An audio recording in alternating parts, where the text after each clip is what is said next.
Episode 600। जानवर राजवंश के उन मूर्खों ने वास्तव में एक प्रतिभाशाली व्यक्ति को जाने दिया और इसके बजाय उसे शिकार बनाना चाहते थे। ये वास्तव में मस्तिष्क की एक चाल है, हमें इसे चूकना नहीं चाहिए। तीसरे गांव के नेता जू दाओ ने भी कहा, आजकल मेरे तीसरे भाई के पास ऐसा दिमाग होना दुर्लभ है। वह 20 डायनेस्टी के उन मूर्खों से कहीं बेहतर है। जी जियान मुस्कुराया। जाओ और खोज करने के लिए हमारे किक्सिया विला की सारी शक्ति का उपयोग करो। जब आप इसे पा लेंगे तो आपको जानवर राजवंश के लोगों को बताने की जरूरत नहीं होगी, ठीक है? गांव के मालिक ने कहा, चिंता मत करो भाई, मैं सब संभाल लूंगा। बैंगनी तलवार उसके हाथ में थी। फिर वो और जू दाओ मुड़े और चले गए। लॉन वू और साहसी शहर के अन्य लोगों को अधिपति युद्ध के बारे में पता नहीं था। उन्हें इस बात का पता नहीं था कि रेनबो डोमेन के अधिपति किक्सिया विला ने पहले ही उनकी खोज शुरू कर दी थी। उन्होंने एडवेंचरा टाउन में बहुत अच्छा समय बिताया, नए दोस्त बनाए। हर कोई बहुत अच्छा है। हालांकि ताकत उतनी अधिक नहीं है, लेकिन रोमांचकारी यात्राओं पर जाना और हर दिन एक साथ भोज करना बहुत अच्छा लगता है। मैं अपना बाकी जीवन यही बिताना चाहूंगा। लान वू को दुनिया की कुरूपता देखने की आदत हो गई है और वह अब इसमें शामिल नहीं होना चाहता। वह इस जीवन को पसंद करता है। लेकिन लॉन्ग चेन और जियो जिन अलग थे। वे अभी भी युवा हैं और ताकत, उत्साह और बाहरी दुनिया की चाहत रखते हैं। मैं यहाँ सिर्फ इसलिए रुका हूँ क्योंकि मुझे लिंग जियो का इंतजार करना है। लेकिन सच कहूँ तो वे यहाँ भी खुश हैं। यदि कोई शहर को नुकसान पहुँचाने वाला हो तो वे चुपचाप बैठकर कुछ नहीं करेंगे। इस समय लिंग जियो, जिसका वे इंतजार कर रहे थे, वास्तव में रेनबो डोमेन के पास पहुँच चुका था। मुझे ऐसा महसूस हो रहा है कि राक्षसी ऊर्जा आकाश को निगल रही है। आप 12 लोगों के जितना करीब पहुंचेंगे, उतना ही अधिक अशुभ अनुभव करेंगे। यह आभा दानव क्षेत्र से आती है और ये लगातार मजबूत होती जा रही है। आगे इंद्रधनुषी क्षेत्र है, जो 12 क्षेत्रों तक जाने का एकमात्र रास्ता है। क्या लॉन चेन और अन्य लोग वहां होंगे? यू फिगुआ ने अपने सामने रंगीन दुनिया को देखा और पूछे बिना नहीं रह सकी। ये स्पष्ट नहीं है। हम इस महीने बिना किसी देरी की सड़क पर रहे हैं। अगर वे रेनबो डोमेन में अस्थायी रूप से रुक गए, आपको इसे ढूंढने में सक्षम होना चाहिए। मैं बस आशा करता हूं कि आत्मा ध्वनि संचरण इंद्रधनुष क्षेत्र तक पहुंचने के बाद यह उपयोगी होगा। लिंग जियाओ ने कहा, तुम जानवर देवता क्षेत्र में जाकर क्यों नहीं देखते? मैंने राजा तेशान से सुना है कि वह स्थान हत्यारा सम्राट द्वारा बनाई गई एक शक्ति थी। यू फंगहुआ ने पूछा, बेशक मैं जाना चाहता हूँ, लेकिन अभी नहीं। लिंग जियो ने अपना सिर हिलाया और कहा, हमारी ताकत अभी भी बहुत कमजोर है। अगर हम 12 डोमेन में जल्दबाजी में प्रवेश करते हैं तो कई चीजें होंगी जो हमारी शक्ति से परे हैं। एक बार जब आप मुसीबत में फंस जाते हैं तो उसे हल करने का कोई रास्ता नहीं होता। यद्यपि इस महीने में लिंग जियाओ के साधना स्तर को सफलतापूर्वक आत्मिक क्षेत्र के तीसरे स्तर तक पदोन्नत किया गया था, लेकिन साधना के इस स्तर के साथ भी आमने सामने की लड़ाई में वह केवल दिव्य आत्मा क्षेत्र के छठे स्तर के प्रारंभिक चरणों के योद्धाओं के साथ ही प्रतिस्पर्धा कर सकता है। पिछली बार जब मैं भूत राजा को मारने में सक्षम हुआ था तो इसमें बहुत सारे भाग्यशाली कारक थे। भूत दानव राजा और रक्तपिपासु दानव कुल्हाड़ी के सम्मिलन की एक समय सीमा है, और उससे लड़ने से पहले वह राजा तेशान द्वारा बुरी तरह भस्म कर दिया गया था। यदि ऐसा न होता तो मुझे डर है कि उस युद्ध में उसे मारने के लिए दानव हत्या खजाना मोहर का उपयोग करने के अलावा कोई और रास्ता नहीं होता। वह नहीं जानता था कि 12 क्षेत्रों में रहने वाले शक्तिशाली लोगों की साधना का स्तर क्या था, लेकिन वे निश्चित रूप से इंद्रधनुष क्षेत्र के लोगों की तुलना में अधिक डरावने थे। इसलिए यह अनुमान लगाया जाता है कि इंद्रधनुष क्षेत्र में आपको अपनी साधना के स्तर को सुधारने के लिए कुछ समय तक रुकना होगा और फिर 12 क्षेत्रों में जाने का विकल्प चुनना होगा। जब लिंग जियो इंद्रधनुष क्षेत्र में पहुंचा तो दानव क्षेत्र में एक बड़ी घटना घटी। पुनर्जन्म सम्राट लोट्स यहाँ प्रकट हुए। यद्यपि उनका पुनर्जन्म 12 पवित्र शहरों में हुआ था, लेकिन सम्राट लोट्स की जड़ें वास्तव में दानव क्षेत्र में हैं। आज वह एक छोटा बच्चा मात्र है, लेकिन उसकी ताकत लिंग जियो की तुलना में तेजी से बढ़ी। शायद ऐसा इसलिए है क्योंकि उसका पुनर्जन्म उसकी पिछली यादों और उसकी सभी क्षमताओं के साथ आता है। सम्राट को देखो। राक्षसों का एक समूह सम्राट लियानहुआ को देखकर जमीन पर घुटने टेक बैठा। ऐसा लगता है कि दूधिया आवाज वाला ये छोटा बच्चा सर्वोच्च देवता है। वास्तव में पूर्व सम्राट लियानहुआ न केवल डार्क होली सिटी का स्वामी था, बल्कि मोयू का सम्राट भी था। यहाँ उसकी अपनी शक्ति है। सब लोग, हमारी राक्षस जाति के उत्थान का समय आ गया है। चारों प्रमुख ताकतें एक दूसरे पर आक्रमण कर रही हैं और अब स्थिति नियंत्रण से बाहर होने की स्थिति में पहुंच गई है। उस युद्ध में हमारी योजना घृणित हत्यारा सम्राट द्वारा नष्ट कर दी गई, लेकिन इस बार हमें फिर से हारना नहीं चाहिए। सम्राट लियानहुआ एक लंबे और शक्तिशाली आदमी के कंधों पर बैठे राक्षसों को देखा और ठंडे स्वर में कहा, 12 डोमेन से परे इंद्रधनुष डोमेन में आधिपत्य के लिए लड़ाई होगी। यह 12 क्षेत्रों के बाहर सबसे बड़ा क्षेत्र है, हमें इसे लेना ही होगा। लेकिन सम्राट, हम यहाँ फंस गए हैं और यहाँ से निकल नहीं सकते। एक राक्षस ने पूछा, चिंता मत करो, अब जब मैं वापस आ गया हूँ तो इस तरह की चीजें इतिहास बन जाएंगी। हालांकि मेरी ताकत अभी भी अपने चरम पर नहीं लौटी है, लेकिन इस छोटी सी बात को अभी भी सुलझाया जा सकता है। यहाँ आने से पहले मैंने पहले ही अमर मंदिर का निर्माण कर लिया था, जो कि राक्षसी क्षेत्र इंद्रधनुष क्षेत्र में हमारी अपनी शक्ति थी। बस उसे अपनी ताकत बढ़ाने की जरूरत है। आप इंद्रधनुष क्षेत्र में जाने के लिए कुछ योग्य प्रतिभाओं के साथ साथ 50 वर्ष से कम आयु के प्रतिभाशाली लोगों का भी चयन करते हैं। इस प्रभुत्व के लिए लड़ो। सम्राट लियानहुआ ने शांति से कहा, हम न केवल शाश्वत दिव्य क्षेत्र पर शासन करना चाहते हैं, बल्कि हम प्राचीन जनजातियों को भी खत्म करना चाहते हैं। राक्षसों की वापसी का स्वागत करें, वे बहुत लंबे समय से निर्वासित हैं। अंतरिक्ष के शून्य में भटकना। यदि वे आते हैं तो शाश्वत देव क्षेत्र क्या है? प्राचीन कबीला क्या है? महान सम्राट अमर है, दानव वंश अमर है। राक्षस उत्साह से जयकारे लगाने लगे। वैसे एक व्यक्ति है जिसने मुझे हमेशा असहज महसूस कराया है। नवीनतम समाचारों के अनुसार वह संभवतः दानव ओएसिस में पहुंच गया है। ये व्यक्ति अपना रूप बदलने में माहिर है, लेकिन वह अपना नाम अक्सर नहीं बदलता। उसका नाम है लिंग जियाओ। यदि आपको ऐसे नाम वाला कोई व्यक्ति मिले तो उसे बिना किसी दया के मार डालिए। किसी को गलती से मार देना बेहतर है बजाय उसे जाने देने के। लॉर्ड सम्राट ने अचानक लिंग जियो का उल्लेख किया। सम्राट, ये व्यक्ति कौन है? वह आपको इतना चिंतित क्यों कर रहा है? क्या वह अनंत देव क्षेत्र के 4 शक्तिशाली पुरुषों से भी अधिक भयानक है? एक राक्षस ने पूछा। मैं आपको केवल इतना बता सकता हूँ कि यदि आप जल्द से जल्द उससे छुटकारा नहीं पाते हैं तो वह दूसरा हत्यारा सम्राट बन जाएगा। कमल सम्राट ने ठंडे स्वर में कहा। जब राक्षसों ने ये सुना तो वे सभी कांप उठे। वे सभी उस समय हत्यारे सम्राट के आतंक को देख चुके थे। यदि हत्यारा सम्राट न होता तो उनकी योजना बहुत पहले ही सफल हो गई होती। चूंकि कमल सम्राट ने कहा कि यह व्यक्ति एक बहुत बड़ा खतरा है, इसलिए इसे जल्द से जल्द खत्म कर दिया जाना चाहिए। ...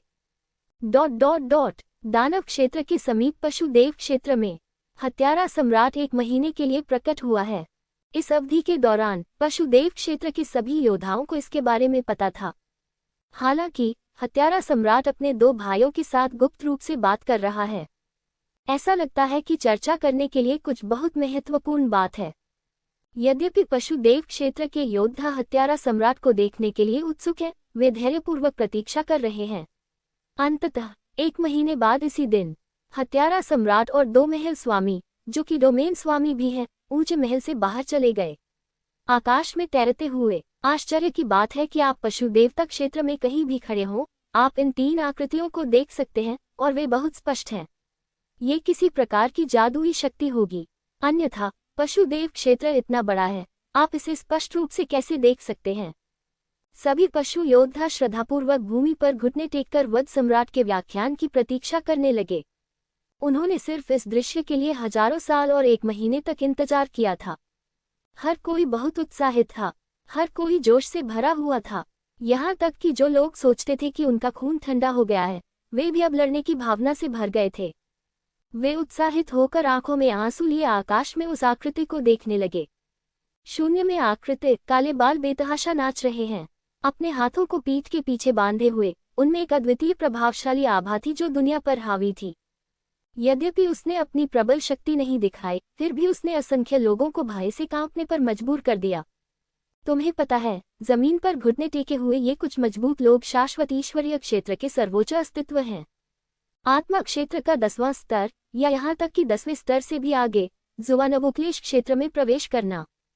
और वे इस समय इस छोटी सी आकृति के सामने घुटनों के बल बैठे थे। ये दानव लोग कमल सम्राट द्वारा लाई गई सनसनी से भी अधिक सनसनीखेज था। मेरे साथी देशवासियों, वध सम्राट वापस आ गया है। हमारा प्रभु वापस आ गया है। जानवर भगवान महल के दूसरे महल मालिक ने ऊंची आवाज में कहा। यह आवाज पूरे बीस्ट गॉड डोमेन में गूंज उठी, लेकिन बाहरी दुनिया इसे नहीं सुन सकी। यह इस गुप्त विधि की प्रतिभा को ही दर्शाता है। वध सम्राट अमर रहे। वध सम्राट अमर है। लाखों पशु देवता योद्धा हताश होकर चिल्लाने लगे। मैं चाहता हूं कि वे अपनी आवाज ऊंची करके चिल्ला सकें। सब लोग उठो, तुमने हजारों सालों तक कड़ी मेहनत की है, लेकिन अब समय आ गया है। हम जानवर भगवान योद्धाओं को लोगों की दृष्टि पर लौटना चाहिए। वध सम्राट की दबंग आवाज सुनाई दी। ये स्वर्ग और पृथ्वी के बीच एक गड़गड़ाहट विस्फोट की तरह था। इसने अनगिनत जानवर देवता योद्धाओं को उत्साहित कर दिया। अंततः उन्हें इस अत्यंत उबाऊ जीवन से छुटकारा मिलने वाला था।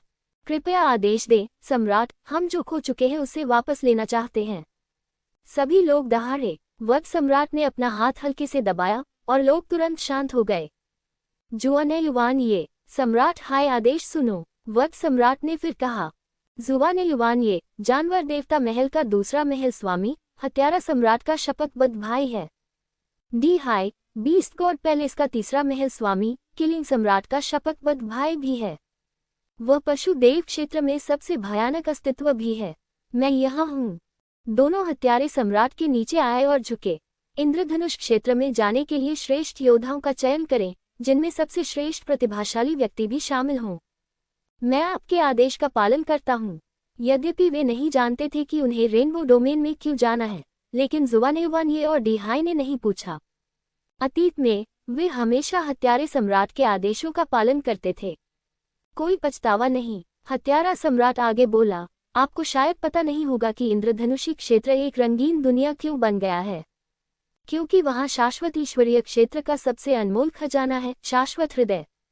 इसे प्राप्त करने पर ही हमारी योजना अधिक परिपूर्ण हो सकेगी और अंततः सफल हो सकेगी। अनंत हृदय एक पौराणिक खजाना है, लेकिन कोई नहीं जानता कि यह वास्तव में कहाँ है। हालांकि आज उन्होंने इसे हत्या सम्राट से सीखा। उनकी आंखों की रोशनी स्पष्टतः अधिक चमकदार थी। अनंत काल का हृदय प्राप्त करें और उन्हें 4 प्रमुख शक्तियों में वापस जाने दें। उन्हें सचमुच प्राचीन वंश को उखाड़ फेंकने दो। इस समय वध सम्राट ने अपनी नजरें इंद्रधनुष क्षेत्र की दिशा की ओर घुमाई। छोटे आदमी, तुम्हारा मिशन भी समाप्त होना चाहिए। हालांकि मुझे थोड़ा अफसोस है, लेकिन मैं तुम्हें एक अच्छा अंत दूंगा। लिंगजियो को नहीं पता था कि दानव क्षेत्र और पशु देव क्षेत्र में क्या हुआ था। वह इस समय तेजी से रेनबो डोमेन की ओर भाग रहा था। कोई नहीं जानता था कि रेनबो डोमेन पूरे दानव ओएसिस का केंद्र बनने वाला था। यहाँ तक कि इंद्रधनुष क्षेत्र की 4 प्रमुख ताकतों ने भी संभवतः इसकी कल्पना नहीं की होगी। इस वर्ष का रेनबो डोमेन विशेष रूप से शोरगुल वाला होगा। इसके अलावा 4 प्रमुख ताकतें अभी भी मिश्रण करने के लिए आ रही हैं। Dark domain, war domain, demon domain, beast god domain, blood domain और यहाँ तक कि 12 डोमेन के गॉड किंग डोमेन भी भाग लेंगे। केवल रहस्यमय झोई डोमेन ही नहीं बदला। यह एक ऐसा वर्चस्व का युद्ध है जिसे शांत नहीं किया जा सकता। इसी समय लॉन्गचेन और शियाओजिन अभी भी दिन प्रतिदिन बिना लहरों के जीवन जी रहे हैं। यदि हाल ही में कोई परिवर्तन हुआ है, अर्थात साहसी शहर के पास दिखाई देने वाले राक्षस अधिक से अधिक शक्तिशाली होते जा रहे हैं। ऐसा लगता है कि जंगल की गहराई में कोई भयानक शक्ति जाग गई है, जिसके कारण ये जानवर भाग रहे हैं। साथ ही लांगवू और उनकी टीम को रेनबो डोमेन में बलों के अनुमानित वितरण का भी पता था। 4 प्रमुख बलों में से किक्सिया विला वर्तमान में सबसे बड़ा है। यद्यपि इस बल में विभिन्न जातियों के योद्धा हैं, लेकिन इनमें से एक ऐसा भी है जो हमेशा ही प्रभावशाली स्थान पर रहता है। वह हथियार कबीला है। यह एक बहुत ही अजीब जाति है। जन्म के समय ये मनुष्य से भिन्न नहीं होते। हालांकि जब वे 12 वर्ष की आयु तक पहुंचेंगे तो उनमें हथियारों में बदलने की क्षमता होगी। मार्शल स्पिरिट्स के विपरीत ये हथियार असली है। जीवन भर उनका साथ दें। यदि वे अपनी ताकत बढ़ाना चाहते हैं तो वे अभ्यास पर नहीं बल्कि संयम पर निर्भर रहते हैं। ठीक वैसे ही जैसे एक हथियार शोधक हथियारों को परिष्कृत करता है। विभिन्न सामग्रियों का उपयोग करके विभिन्न तरीकों से शरीर को तंदुरुस्त करना। जितनी अधिक और बेहतर सामग्रियां होंगी वे उतनी ही मजबूत होंगी। दूसरा तियानहुन घाटी है, जो आत्मा कबीले के अस्तित्व के समान है। ये भी कहा जा सकता है कि यह आत्मा वंश की एक शाखा है। ये सिर्फ इतना है कि आत्मा कबीला विभिन्न आत्मा रहस्यों में अच्छा है, जबकि स्वर्गीय आत्मा घाटी के योद्धा उनमें से एक में कुशल है, वह है ब्रह्म। इसके अलावा स्वर्गीय आत्मा घाटी के योद्धा वयस्कता समारोह के बाद अपने स्वयं के आत्मा जानवरों को जागृत कर सकते हैं। आत्मा वाले जानवर अपने ब्रह्म की कमियों की भरपाई कर सकते हैं। उन्हें हमलों से बचाएं और ब्रह्म को वास्तविकता में बदलें। बहुत शक्तिशाली। तीसरा है वानहु संप्रदाय, जो समुद्री कबीले की एक शाखा है। ये कहा जा सकता है कि वानहु संप्रदाय के अधिकांश योद्धा इन लेक के समुद्री कबीले से हैं। समुद्री कबीले की तरह वे अजीब दिखते हैं और पानी की क्षमताओं में अच्छे हैं। वे पानी वाले स्थानों में अजेय हैं। चौथा है 7 रंगों का महल। 7 रंग महल का शासक 7 रंग कबीला है। ये दौड़ और भी विचित्र है। वे शाश्वत हृदय से जन्मी एक जाति हैं। उन्हें रेनबो डोमेन का मूल निवासी कहा जा सकता है। वे 7 रंगों की शक्ति को संगठित करने में सर्वश्रेष्ठ हैं। 7 रंग कबीले को पहचानना भी आसान है क्योंकि वे सभी 7 रंग के कवच के साथ पैदा होते हैं। ये परिष्कृत करके नहीं बनाया जाता, बल्कि इसके साथ ही पैदा होता है। 7 रंगों का कवच 7 रंगों की शक्ति को अवशोषित करके अधिक मजबूत बन सकता है। यह योद्धा के विकास के साथ बढ़ता है। इससे उन्हें शक्तिशाली रक्षा और सबसे विशेष क्षमता प्राप्त होती है। संक्षेप में 4 प्रमुख शक्तियां बहुत भयानक हैं। हालांकि इस तरह की चीजों का एडवेंचर टाउन से कोई लेना देना नहीं है।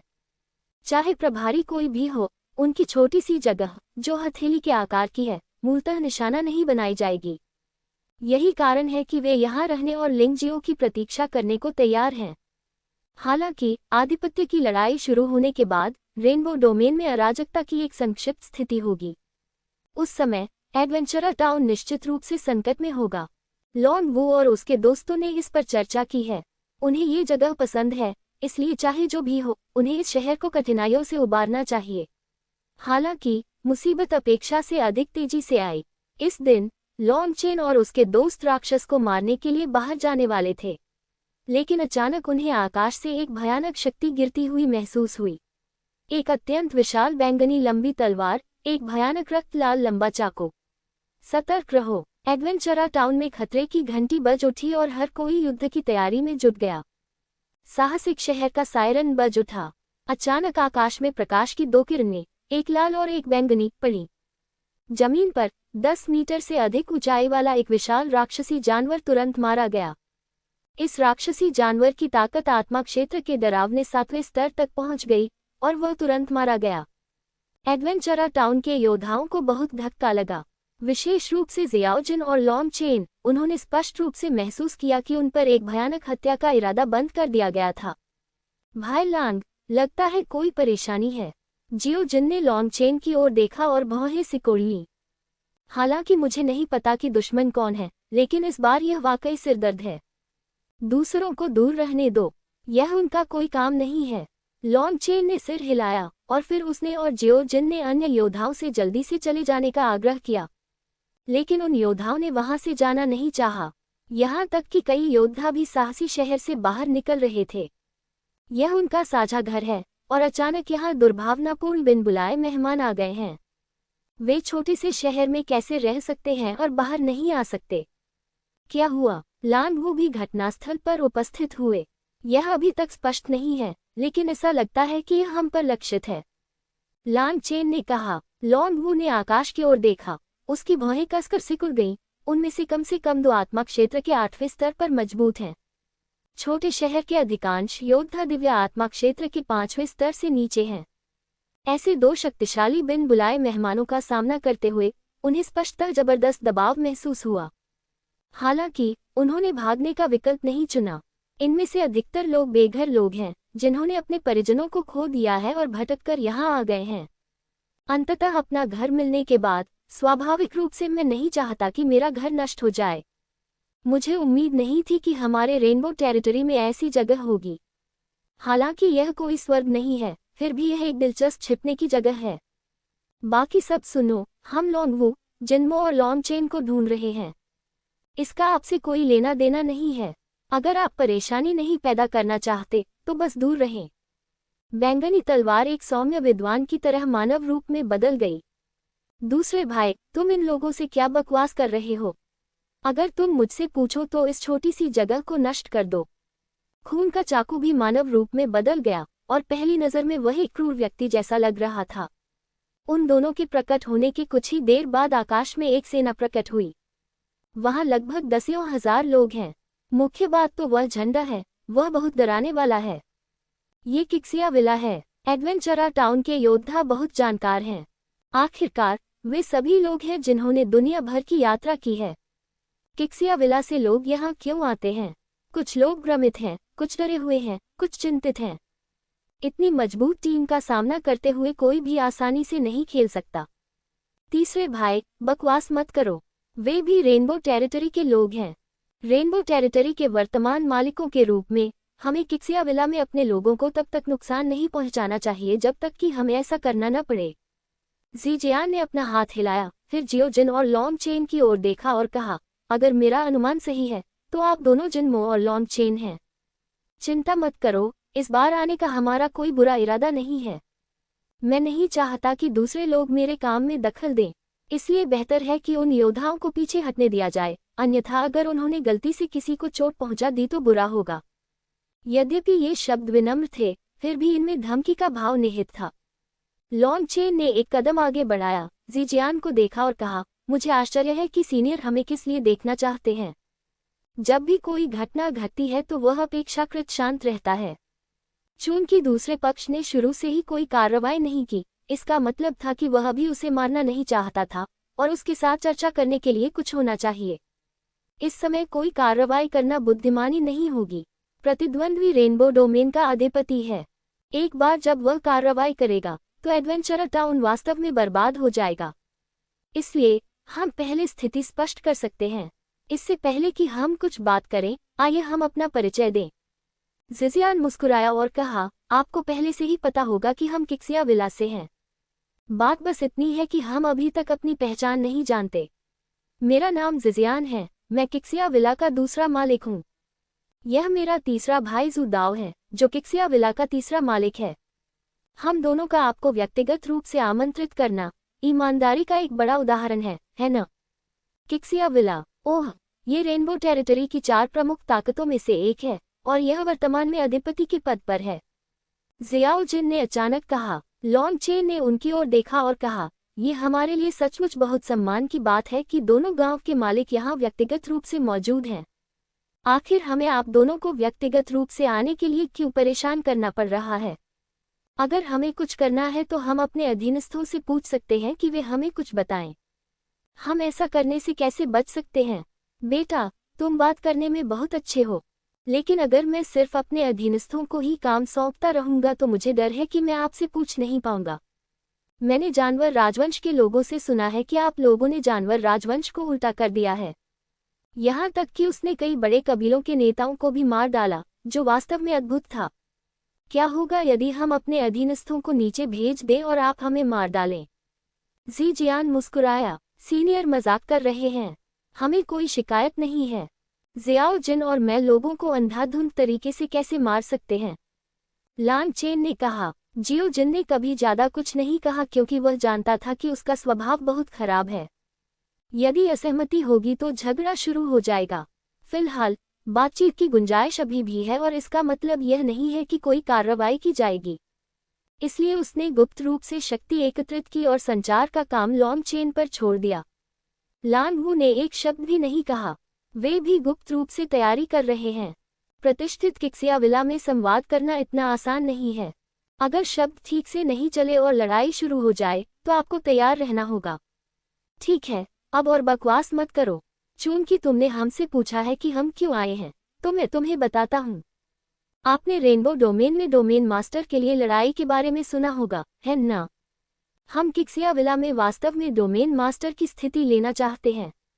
हमारी महिमा जारी रहे और हमें आप दोनों की ताकत की जरूरत है। ज़ीजियान लॉन्गचेन और ज़ियाओजिन की प्रतिक्रिया से बहुत संतुष्ट था। चाहे वे कितने भी शक्तिशाली क्यों न हों, वे शक्तिशाली दुश्मनों का सामना करने पर घबराते नहीं थे और वे तेजी से जवाब भी दे सकते थे। यह आसान नहीं है, इसी कारण से उन्हें लगा कि इस बार इन 2 लोगों को भर्ती करना सही होगा। वह बोलना जारी रखने ही वाला था। उसके पास पड़े खून से सने चाकू ने गंभीरता से कहा, दूसरा भाई सही कह रहा है, लेकिन अगर तुम दोनों हमें संतुष्ट नहीं कर सकते हम आपको केवल जिनयान के पास भेज सकते हैं।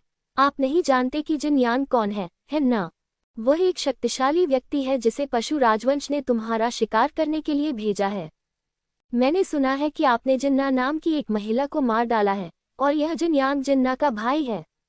जानवर राजवंश ने हमें 30 दिव्य ड्रैगन पैटर्न के साथ 2 सम्राट कलाकृतियां देने का वादा किया था। मुझे लगता है कि यह सौदा सार्थक है। उनकी बातें सुनने के बाद लॉन्गचेन को स्थिति का मोटे तौर पर अंदाजा हो गया। हालांकि मुझे पता था कि जानवर राजवंश ने पहले ही दानव ओएसिस में अपना हाथ बढ़ा दिया था, लेकिन मुझे उम्मीद नहीं थी कि यह इतना लंबा होगा। वे यहाँ छिपे थे, लेकिन फिर भी उन्हें ढूंढ लिया गया। वे जानवर राजवंश के साथ मेल मिलाप नहीं कर सकते। अगर उन्हें सौंप दिया गया तो वे शायद मर जाएंगे। ये सचमुच दुर्भाग्यपूर्ण है। ऐसा लगता है कि वे केवल वही कर सकते हैं जो दोनों मालिक कहते हैं। मैंने बॉस का इंतजार नहीं किया, बल्कि इन 2 लोगों का इंतजार किया। ये वाकई परेशानी वाली बात है। जियो जिन ने आह भरी। उन्होंने मामले की बारीकियों को भी समझा। वैसे भी यह एक विकल्प का सवाल है, या तो किक्सिया माउंटेन विला के लिए एक उपयोगी व्यक्ति बन जाते हैं, या फिर पशु वंश में भेज दिया जाएगा। पशु वंश में भेजे जाने का परिणाम संभवतः एक ही है, वह है मारा जाना। लॉन्गचेन ने पक्ष विपक्ष का विश्लेषण करने के बाद जियो जिन के साथ इस पर चर्चा की। अब चूंकि उनकी ताकत अभी भी कमजोर है, इसलिए उनके लिए किक्सिया विला का सामना करना आसान नहीं है। इसके अलावा वे नहीं चाहते कि उनके कारण साहसिक शहर नष्ट हो जाए। तो विकल्प यह है कि पहले ये देखा जाए कि किक्सिया विला उन्हें क्या करने देगा।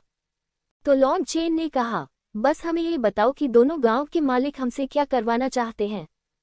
तत्परता से ज़ीजियान मुस्कुराया और कहा, मुझे खुशमिजाज लोगों के साथ व्यवहार करना पसंद है, लेकिन मैं नहीं चाहता कि आप कुछ भी करें। चलो अभी इस बारे में बात नहीं करते। जो बात मायने रखती है वो ये है कि क्या आप दोनों उतने ही अच्छे हैं जितना कि अफवाहें बताई जा रही हैं। अन्यथा भले ही आप किक्सिया विला में शामिल होने की भीख मांगे, फिर भी हम खुश नहीं होंगे। आप कैसे योग्य हैं? लॉन्गचेन ने पूछा। हम 50 वर्ष से कम उम्र में अजेय अस्तित्व चाहते हैं। तो यह मूल्यांकन भी बहुत सरल है। इस बार हमारे साथ हमारे किक्सिया विला से दूसरे और तीसरे स्थान पर रहने वाले प्रतिभाशाली लोग हैं। यदि आप उन्हें व्यक्तिगत रूप से हरा सकते हैं, इसे योग्य माना जाता है। यदि यह संभव नहीं है, तो हम आपको केवल जानवर राजवंश के जिनयान को दे सकते हैं। ज़ीजियान ने कहा, यह आसान है। जियो जिन ने तुरंत कहा, 50 वर्ष से कम आयु के योद्धाओं में मुझे लगता है कि मेरे बॉस को छोड़कर वास्तव में बहुत कम लोग हैं जो हमें हरा सकते हैं। बिना किसी देरी के चलिए शुरू करते हैं। लॉन्गचेन ने यह भी कहा, बेशक हमें इस पर कोई आपत्ति नहीं है। दोनों गांव के मालिक बस लोगों को भेजते हैं। वे कई वर्षों से लिंगजियो का अनुसरण करते आ रहे हैं, और उनका वंश बहुत ही दुर्लभ है। स्वाभाविक रूप से वे थोड़े अहंकारी हैं। चूंकि दूसरे पक्ष ने कहा है कि वे मूल्यांकन करना चाहते हैं, तो उन्हें किस बात का डर है? किक्सिया विला केवल रेनबो डोमेन का अधिपति है और उसने 12 डोमेन में प्रवेश भी नहीं किया है। उन्हें विश्वास नहीं था कि दूसरे और तीसरे स्थान पर रहने वाले योद्धा इतने शक्तिशाली हो सकते हैं। ठीक है, यही तो मैं तुमसे चाहता हूँ। बर्फ की तलवार और आग का चाकू, आओ। ज़ीजियान ने हाथ हिलाया। 30 वर्ष की आयु के 2 योद्धा दल से बाहर निकले। उनमें से एक के पूरे शरीर में बर्फ जैसी ठंडक थी। जमीन पर खड़े होकर देखने पर आपको 100 मीटर के दायरे में बर्फ से ढका हुआ दिखाई देगा। यहाँ तक कि एक भयानक तलवार भी आकाश को चीरती हुई आगे बढ़ रही थी, मानो वह आकाश को जमा देने वाली हो। दूसरे व्यक्ति का पूरा शरीर आग की लपटों से जल रहा था। जब वे जमीन पर उतरे तो 100 मीटर के भीतर की हर चीज जलकर राख हो गई। ये स्पष्ट था कि उन्होंने अपनी ताकत पर काबू नहीं रखा था। ये प्रभाव जानबूझकर जियो जिन और लॉन्गचेन को डराने के लिए इस्तेमाल किया गया था। वे किक्सिया विला के मुख्य शिष्यों में दूसरे और तीसरे स्थान पर हैं। पहले वाले को छोड़कर कोई भी आश्वस्त नहीं था। अब उनसे कम उम्र के 2 लड़के उनसे झगड़ा करने का साहस कर रहे हैं, जो स्पष्ट रूप से उनका अपमान है। वे जबरदस्त गति के साथ आसानी से जीतना चाहते हैं। चिंता मत करो और लड़ने के लिए बाहर जाओ। अगर वे लापरवाही से काम करते हैं, तो मैं हर कीमत पर तुम्हें भागने में मदद करूंगा। लॉन्ग वू की ताकत उन 2 गांव मालिकों से कम नहीं है। उसने जो कहा वह सही और आत्मविश्वास से भरा है। धन्यवाद अंकल वू। इतना लंबा समय एक साथ बिताने के बाद लॉन्गचेन, जियो जिन और लॉन्ग वू के बीच संबंध स्वाभाविक रूप से बेहतर हो गए हैं। उन्हें अक्सर उनके पांचवें चाचा के रूप में संदर्भित किया जाता है। भाई लांग, वह अग्नि चाकू मेरे पास छोड़ दो। जियो जिन को सबसे ज्यादा गर्मी छोड़ने वाली चीजें पसंद हैं, इसलिए उन्होंने अग्नि चाकू को चुना। तब लॉन्ग चेन केवल बर्फ की तलवार ही चुन सकता था, लेकिन इससे उन दोनों को कोई फर्क नहीं पड़ा। उनकी वर्तमान शक्ति के साथ दिव्य आत्मा क्षेत्र के छठे स्तर पर किसी अस्तित्व को हराना आसान होगा। इसके अलावा ये दोनों लोग दिव्य आत्मा क्षेत्र के पांचवें स्तर के शिखर पर हैं। कुछ भी नहीं, अब उन्हें इस बात पर विचार करना है कि अपनी ताकत को बचाए रखते हुए इन दोनों लोगों को कैसे हराया जाए। अपने तुरुप के पत्ते का खुलासा न करना ही बेहतर है। क्या आप सेना में शामिल नहीं होते? उस संयुक्त शरीर का उपयोग करते हैं? सानजून के नेता जू दाओ ने अचानक पूछा।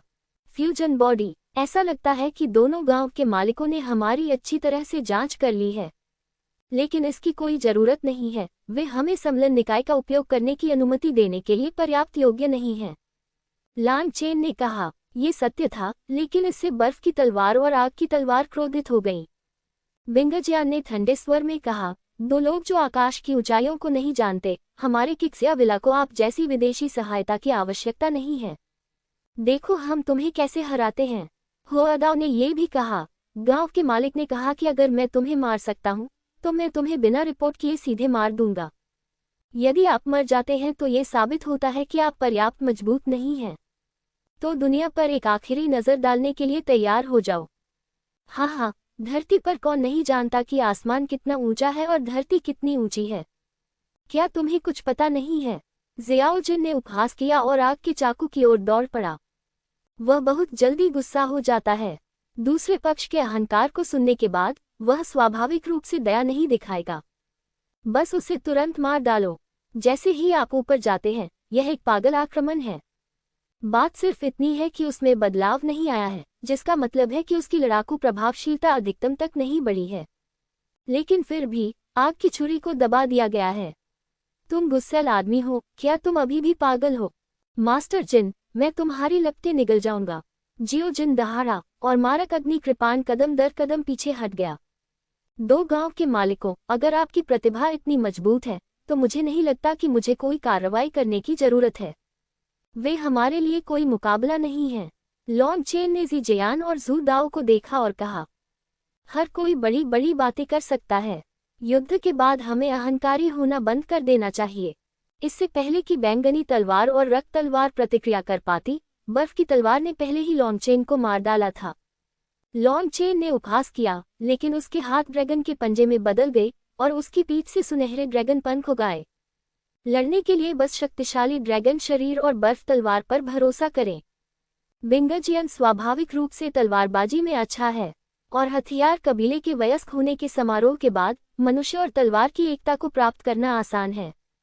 आखिरकार वे स्वयं हथियार हैं, इसलिए वे साधारण तलवारबाजों से अधिक डरावने हैं। हालांकि तलवार की धार बेहद तेज होने के बावजूद ये कभी भी लॉन्ग चेन की सुरक्षा को नहीं तोड़ सकती। स्वर्ण ड्रैगन की सुरक्षा संभवतः देवता के शरीर की तुलना में कहीं अधिक भयावह और उत्तम है। ये दो छोटे बच्चे तो खजाने हैं। जिजियान ने आश्चर्य व्यक्त किया। उसे लगा कि जिन्यान की बातें बहुत बड़ा चढ़ाकर कही गई थी। लेकिन जैसे ही लड़ाई शुरू हुई, हुआदा और बिंगजियान जियाओजिन और लोंगचेन की युद्धलय में आ गए। जाहिर है वे नुकसान में थे। ये वास्तव में अच्छा है, लेकिन लड़ाई भी शुरू हुई है और विजेता का फैसला अभी तक नहीं हुआ है। बिंगजियन और हुआदाओ हमेशा से बहुत घमंडी रहे हैं। ये लड़ाई उन्हें सुधारने के लिए एकदम सही है। यदि वे दो छोटे लड़के उन्हें अपनी क्षमता दिखाने के लिए मजबूर कर सके, या यहाँ तक कि उन्हें सफलता भी दिला सके, तो ये बहुत अच्छा होगा। जुइदाओ बहुत घमंडी है और दूसरों को नीची नज़र से देखता है, लेकिन उसे भी यह मानना होगा कि लोंगचेन और जियाओजिन की प्रतिभाएं बहुत खराब हैं। स्पष्टतः यह अग्नि तलवार और बर्फ तलवार की तुलना में बहुत छोटी है, फिर भी युद्ध शक्ति के मामले में इसका ऊपरी हाथ है। ये सचमुच अविश्वसनीय है। बर्फ की तलवार, आग की तलवार, तुम दोनों बेकार लोग। अगर तुम किक्सिया विला को शर्मिंदा करते हो तो मैं वापस जाने पर तुमसे निपटूंगा। रक्त तलवार युद्ध के मैदान में जोर से दहाड़ उठी। दोनों व्यक्तियों ने दहाड़ सुनी और अधिक प्रेरित हो गए। हालांकि चाहे वे कैसे भी हमला करें, अगर उनकी युद्ध शक्ति में गुणात्मक रूप से बदलाव नहीं आया तो लोंगचेन और जियोजिन को हराना असंभव होगा। इसके अलावा वे यह नहीं जानते थे कि लॉन्गचेन और जियो जिन ने अपनी पूरी युद्ध शक्ति का उपयोग किए बिना ही उन्हें दबा दिया था। यद्यपि कम समय में जीतना असंभव है, लेकिन अनुमान है कि यह 100 चालों से अधिक नहीं चलेगा। यह लड़ाई पहले ही शुरू हो चुकी है, लेकिन एडवेंचर टाउन के लोग अभी भी वहां से नहीं गए हैं। वे अभी भी वहीं खड़े होकर युद्ध देख रहे हैं, क्योंकि लॉन्गचेन और जियो जिन उनके साथ ही हैं। एडवेंचर टाउन के योद्धाओं के लिए लॉन्गचेन और जियो जिन, जिनमें लॉन्ग वू भी शामिल है, पहले से ही उनके साथी हैं। साथियों, मेयर, क्या आप मदद करना चाहते हैं? एक मध्यम आयु वर्ग की महिला, जिसका रूप रंग बहुत अच्छा था, ने अपने बगल में टूटे हाथ वाले अधेड़ व्यक्ति को देखा और पूछा। रुको, वे बहुत अच्छा कर रहे हैं। कई सालों से मैंने अनगिनत प्रतिभाओं को देखा है, लेकिन जो 2 किक्स या विला के शीर्ष प्रतिभाओं को दबा सकते हैं, वे केवल ये 2 हैं। मुझे उम्मीद नहीं थी कि मैं इसे एक बार में देख पाऊंगा। महापौर अपने मुंह में पाइप पकड़े धूम्रपान कर रहे थे और लड़ाई को दिलचस्पी से देख रहे थे। चूंकि राक्षस हाल ही में अचानक शक्तिशाली हो गए हैं, इसलिए मुझे लगता है कि रेनबो डोमेन में हाल ही में अराजकता होने वाली है। मेयर के बगल में क्रिस्टल चश्मा पहने एक युवा योद्धा ने कहा। पूरे एडवेंचर टाउन में ये 3 लोग सबसे डरावने अस्तित्व हैं। वे एडवेंचर टाउन में कदम रखने वाले पहले 3 लोग भी हैं। कोई नहीं जानता कि वे कितने शक्तिशाली हैं, क्योंकि वे कभी कार्रवाई नहीं करते। महापौर हर दिन अपने मुंह में पाइप लगाकर शहर में घूमते हैं। मध्यम आयु वर्ग की यह सुंदरी शहर की वित्तीय अधिकारी है, जो पैसे इकट्ठा करने के लिए जिम्मेदार है। कई लोगों की नज़र में वह एक कंजूस है। चश्मा पहने यह आदमी मेयर का थिंक टैंक लगता है, जो हर किसी के जीवन को समायोजित करने के लिए विशेष रूप से कुछ अजीब कार्यों के बारे में सोचता है। बेशक, साहसी लोगों का प्रबंधन मूलतः उनके द्वारा ही किया जाता है। ये बटलर जैसा लगता है। फिर भी यहाँ आने वाले अधिकांश साहसी लोग इनसे बहुत प्रभावित होते हैं। सिर्फ प्रशंसा ही नहीं, बल्कि भय भी। सिर्फ इसलिए कि जो लोग साहसिक शहर में उत्पात मचाते थे, वे बिना किसी कारण के गायब हो जाएंगे। और वे लोग कमजोर नहीं हैं। जियो जिन और लॉन्गचेन को इस बात की परवाह नहीं है कि वे तीनों मजबूत हैं या नहीं। संक्षेप में कहें तो एडवेंचर टाउन में आने के बाद चाहे वह मेयर हो, वित्तीय अधिकारी हो या बटलर हो, सभी उनके साथ बहुत अच्छे व्यवहार करते हैं। वे वास्तव में उन्हें परिवार की तरह मानते हैं। इसलिए जब वे दोनों लड़ते हैं तो वे शहर से दूर चले जाते हैं, इस डर से कि लड़ाई के प्रभाव से शहर नष्ट हो जाएगा। देखते ही देखते 70 राउंड तक लड़ाई चलती रही। युद्ध बहुत भयंकर है तथा आसपास का वातावरण लगभग खंडहर हो चुका है।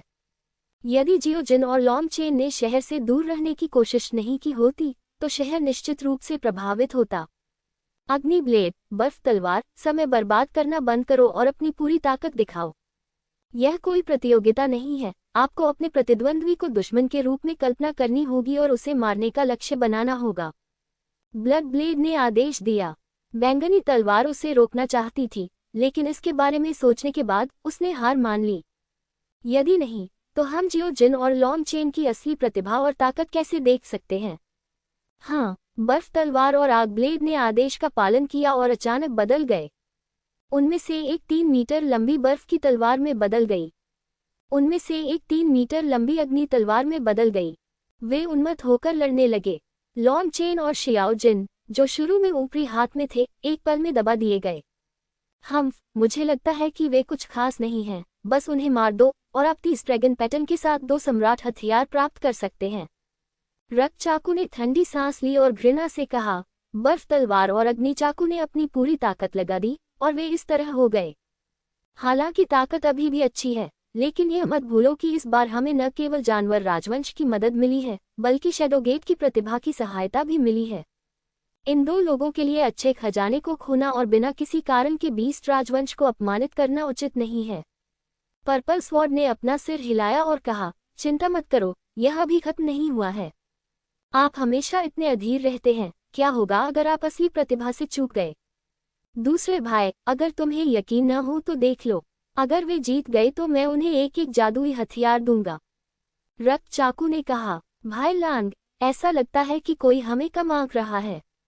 लॉन्गचेन और जियो जिन ने स्वाभाविक रूप से वहां बातचीत सुनी और जियो जिन इसे बर्दाश्त नहीं कर सका। फिर थोड़ी और शक्ति छोड़ो, लेकिन याद रखो, तुम्हें अभी भी जगह छोड़नी होगी। दूसरे पक्ष को मारना बेहतर नहीं है, ताकि अनावश्यक परेशानी पैदा न हो। लॉन्ग चेन जानता था कि जियोजिन उत्साहित होने पर कुछ भी करने की हिम्मत कर सकता है, इसलिए उसने उसे विशेष रूप से याद दिलाया। भाई लांग, चिंता मत करो, जियोजिन उत्साह से चिल्लाया और उसके पीछे जलते हुए पंखों की एक जोड़ी दिखाई दी। सुनहरी ज्वाला ने तुरंत उसके पूरे शरीर को लपेट लिया। किक्सियाविला का मैल वास्तव में कृतघ्न है। मैं तुम्हें और अधिक खूबसूरती से खोना चाहता था, लेकिन मैंने कभी नहीं सोचा था कि तुम इतनी जिद्दी हो जाओगी। फिर मैं तुम्हें और अधिक बदसूरत बनाना चाहता हूँ। ये कहा जाना चाहिए कि आग का चाकू स्वयं बर्फ की तलवार जितना अच्छा नहीं है। इसके अलावा जियोजिन उन सभी योद्धाओं का शत्रु है जो ताप तत्वों से लड़ते हैं। एक बार जियोजिन गंभीर हो जाए तो लड़ाई जल्द ही तय हो जाएगी। खोना। जियोजिन एक सुनहरी रोशनी में बदल गया और सीधी ज्वलंत तलवार पर झपटा। उसने दोनों हाथों से तलवार पकड़ ली और देखा कि तलवार की लपटें पागलों की तरह जियोजिन के शरीर में घुसने लगी हैं। छोड़ दे बदमाश, नहीं तो मैं तुझे चूसकर साफ कर दूंगी। जियोजिन हंसा। वह न केवल दूसरे पक्ष को हराना चाहते थे, बल्कि अपनी कुंठा भी निकालना चाहते थे। वह साहसिक शहर में अच्छी तरह से रह रहा था, लेकिन किक्सियाविला उसकी शांति को बाधित करना चाहता था। वह उसे धमका रहा था, उसे यह अकल्पनीय लड़ाई लड़ने के लिए मजबूर कर रहा था। वह क्रोधित कैसे न हो सकता था? चूंकि वह क्रोधित था, इसलिए उसने दूसरे पक्ष को सहज समय नहीं बिताने दिया। वह हो दाओ को मार तो नहीं सकता था, लेकिन वह हो दाओ की लड़ने की शक्ति को खत्म कर सकता था। मैं हार नहीं मानूंगा, बस हार मान लूंगा। हो दाओ अभी भी संघर्ष कर रहा था, लेकिन जू दाओ अब इसे बर्दाश्त नहीं कर सका। हो दाओ उसका प्रशिक्षु था। वह स्पष्ट रूप से देख सकता था कि इस लड़ाई के दौरान अग्नि चाकू की आभा कमजोर होती जा रही थी। ऐसा महसूस होता है जैसे शरीर की सारी ऊर्जा चूस ली गई हो। अभी मत रुको। ब्लड नाइफ का चरित्र लापरवाह है। उन्होंने सीधी कार्रवाई की और कटौतियां की। जियाओजिन बच नहीं सका और उसके पंख पर चाकू से वार हो गया। खून फैल गया। यह इतना दर्दनाक था कि उसने आग का चाकू छोड़ दिया। तीसरे ग्राम स्वामी, आपका क्या मतलब है? जियोजिन जल्दी से एक तरफ हट गया, गंभीर दर्द को सहन किया और खून के चाकू को ठंडी निगाह से देखा और पूछा, क्या मतलब है तुम्हारा? मैं तुम्हें मार डालूंगा। जू दाओ गुस्से से चिल्लाया और फिर से कार्रवाई करने वाला था, लेकिन ज़िजियान ने उसे रोक दिया। बस बहुत हो गया तीसरे भाई, अग्नि तलवार हार गई। यदि आप, स्वामी, कोई कार्रवाई करते हैं तो इसे उल्लंघन माना जाएगा। जब ज़िजियान बोला तो उसने आश्चर्य से जियाओजिन की ओर देखा। वह अभी हुए खूनी चाकू हमले से पूरी तरह अनभिज्ञ था। जिस क्षण रक्त चाकू ने कार्रवाई की, उसने सोचा कि जियोजिन निश्चित रूप से बर्बाद हो गया था। ऐसी प्रतिभा को खोना दुख की बात है। हालांकि उन्हें उम्मीद नहीं थी कि जियोजिन रक्त चाकू के वार से बच जाएगा। वह न केवल जीवित था, बल्कि उसे मामूली चोटें भी आई थीं। न तो बर्फ तलवार और न ही आग तलवार ऐसा कर सकती है। जियोजिन, क्या आप ठीक हैं? लॉन्ग चेन जल्दी से जियोजिन के पास आया और पूछा, मैं मर नहीं सकता। वह तीसरा गांव मालिक बहुत ताकतवर है। वह लगभग मर ही गया था। जियोजिन अभी भी थोड़ा डरा हुआ था। यदि यह उसके सुनहरे कौवे की अत्यंत तेज गति और लिंग जियो द्वारा उसके शरीर पर खींची गई बिजली जैसी सुनहरी आकृति न होती, आज इससे बच पाना सचमुच कठिन है। मैं नाराज हूँ। लॉन्ग चेन की आंखों में जानलेवा इरादा झलक रहा था। वह मूलतः बर्फ तलवार और आग तलवार को हराना चाहता था, लेकिन अब उन्होंने अपना मन बदल लिया है। वह बर्फ तलवार और आग तलवार को मारना चाहता है। उसने इस बारे में ध्यान से सोचा, किक्सियाविला को प्रतिभाशाली लोगों की जरूरत है। यदि बर्फ तलवार और आग तलवार मर जाएं, तो प्रतिभा और भी कम हो जाएगी। इस तरह किक्सियाविला के लोगों द्वारा उन्हें मारने की संभावना और भी कम हो जाएगी। आंतरिक क्रोध, साथ में सावधानीपूर्वक विचार। लॉन्ग चेन ने अंततः अपना भयानक और दबंग पक्ष दिखाया। तुम्हारी हिम्मत कैसे हुई मुझे नीची निगाह से देखने की और मुझसे लड़ते समय विचलित होने की? पहाड़ पर नाचता हुआ चांदी का सांप। बर्फ की तलवार ने पहले ही उसे मार डाला है। तलवार के शरीर से हिंसक और ठंडी सांस निकलती है। एक विशाल विचित्र तलवार ऊर्जा का निर्माण होता है, जैसे पहाड़ों में एक चांदी का सांप मंडरा रहा हो। जहां भी यह जाता है, सब कुछ जम जाता है। ठंडी हवा दबावपूर्ण और डरावनी है। लॉन्ग चेन ने इस अजीब चांदी की सांप तलवार ऊर्जा को ठंडेपन से देखा। उसकी आंखों में कोई डर नहीं था। वह परेशानी खड़ी नहीं करना चाहता था क्योंकि वह यहाँ नया था, इसलिए उसने कभी भी दूसरे पक्ष को चोट पहुंचाने की योजना नहीं बनाई थी। लेकिन जियो जिन पर खून के चाकू के हमले ने उसे कड़ी मेहनत करने पर मजबूर कर दिया, खासकर जब उसने जियो जिन का पंख टूटा हुआ और खून बहता हुआ देखा। यदि वह दूसरे पक्ष को सबक नहीं सिखा सकता था तो वह जियो जिन का भाई लॉन्ग बनने के लायक नहीं था। बड़े भाई लिंग जियो ने उसे स्पष्ट रूप से जियो जिन की अच्छी देखभाल करने के लिए कहा था, क्योंकि जियो जिन आवेगशील है और मुसीबत में पड़ने वाला है। अब जब जियो जिन घायल हो गया था तो उसने खुद को दोषी ठहराया। विभिन्न भावनाओं के प्रभाव में आकर उसका इरादा हत्या करने का था। चांदी की सांप तलवार ऊर्जा लॉन्ग चेन से केवल 4 या 5 मीटर की दूरी पर थी। लॉन्ग चेन ने अचानक अपना रूप बदल लिया, अपना ड्रैगन मुंह खोला और भयानक ड्रैगन आत्मा की एक गेंद बाहर उगल दी। वह पहले ही रूपांतरित हो चुका था और उसकी युद्ध शक्ति आसमान छू रही थी। भयानक ड्रैगन आत्मा, बर्फ तलवार इसका विरोध कैसे कर सकती थी? धमाका! ड्रैगन आत्मा ने चांदी की सांप तलवार ऊर्जा पर प्रहार किया, सीधी तलवार ऊर्जा को तोड़ दिया और फिर एक अनूठा प्रवृत्ति के साथ बर्फ तलवार की ओर विस्फोट किया। बर्फ की तलवार ने प्रतिरोध करने की कोशिश की, लेकिन वह उसे रोकने में पूरी तरह असमर्थ थी।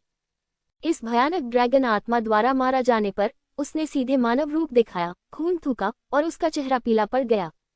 लॉन्ग चेन का दूसरे पक्ष को जाने देने का कोई इरादा नहीं था। विशाल ड्रैगन के पंजे सीधे दूसरे पक्ष पर दबाव डाल रहे थे। यदि आप दोष देना चाहते हैं तो अपने बेवकूफ तीसरे मालिक को दोष दे, उसे मेरे भाई को चोट नहीं पहुंचाना चाहिए। बहुत दर्द महसूस करते हुए भी बर्फ की तलवार अभी भी बहुत घमंडी थी। क्या तुम मुझे मारने की हिम्मत नहीं करोगे? मैं किक्सिया विला से हूँ। अगर तुम मुझे मारोगे तो तुम निश्चित रूप से मर जाओगे। ब्लडब्लेड ने लॉन्ग चेन को ठंडे भाव से देखा और कहा, उसे जाने दो, मैं तुम्हारी जान बख्श सकता हूँ। मेरी जान बख्श दोगे? हाँ हाँ, कितना बड़ा लहजा है। क्या तुम सचमुच सोचते हो कि मैं तुमसे डरता हूँ? लॉन्ग चेन ने उपहास किया और ड्रैगन के पंजे ने बल लगाया और बिंजियान तुरंत मर गया। वह वहीं खड़ा रहा, जीजियान और ब्लडब्लेड को व्यंग्यात्मक रूप से देखते हुए। मैं आपके प्रति विनम्र हूँ, बस परेशानी पैदा नहीं करना चाहता। अपने आप को इतना शक्तिशाली मत समझो। हमने तुम्हारे जैसे योद्धाओं को मार डाला है। तुम मौत की तलाश में हो। ब्लडब्लेड पहले से ही चिड़चिड़ा था। वह लॉन्ग चेन के उकसावे और उपहास को कैसे सहन कर सकता था? उसके हाथ में खून की रोशनी निकल आई और वह लॉन्ग चेन की ओर झपटा, लेकिन इस बार उसे रोक दिया गया। लांग वू ने अंततः एक कदम उठाया। पिछली बार लॉन्ग वू ने कोई प्रतिक्रिया नहीं दी थी, क्योंकि उसे उम्मीद नहीं थी कि किक्सिया विला के लोग इतने बेशर्म होंगे। टकराना। लांग वू और ब्लडब्लेड शून्य में लड़े। दोनों ही सुपर मास्टर थे और कुछ समय के लिए विजेता का फैसला करना कठिन हो गया था। ब्लडब्लेड चिंतित हो गया और पर्पल स्वॉर्ड पर चिल्लाया, दूसरे भाई, तुम कार्रवाई क्यों नहीं करते? लेकिन बैंगनी तलवार अभी भी हिचकिचा रही थी। अंत में उसने ब्लडब्लेड को देखा और कहा, मुझे वास्तव में तुम जैसे मूर्ख को यहाँ लाने का पछतावा है। तुम दिन भर सिर्फ लड़ना और मारना जानते हो और तुम्हारे पास बिल्कुल भी दिमाग नहीं है। यह मूलतः अच्छी बात थी, लेकिन आपने इसे ऐसा बना दिया। बिंगजियन भी तुम्हारी वजह से मर गया, क्या तुम नहीं समझते?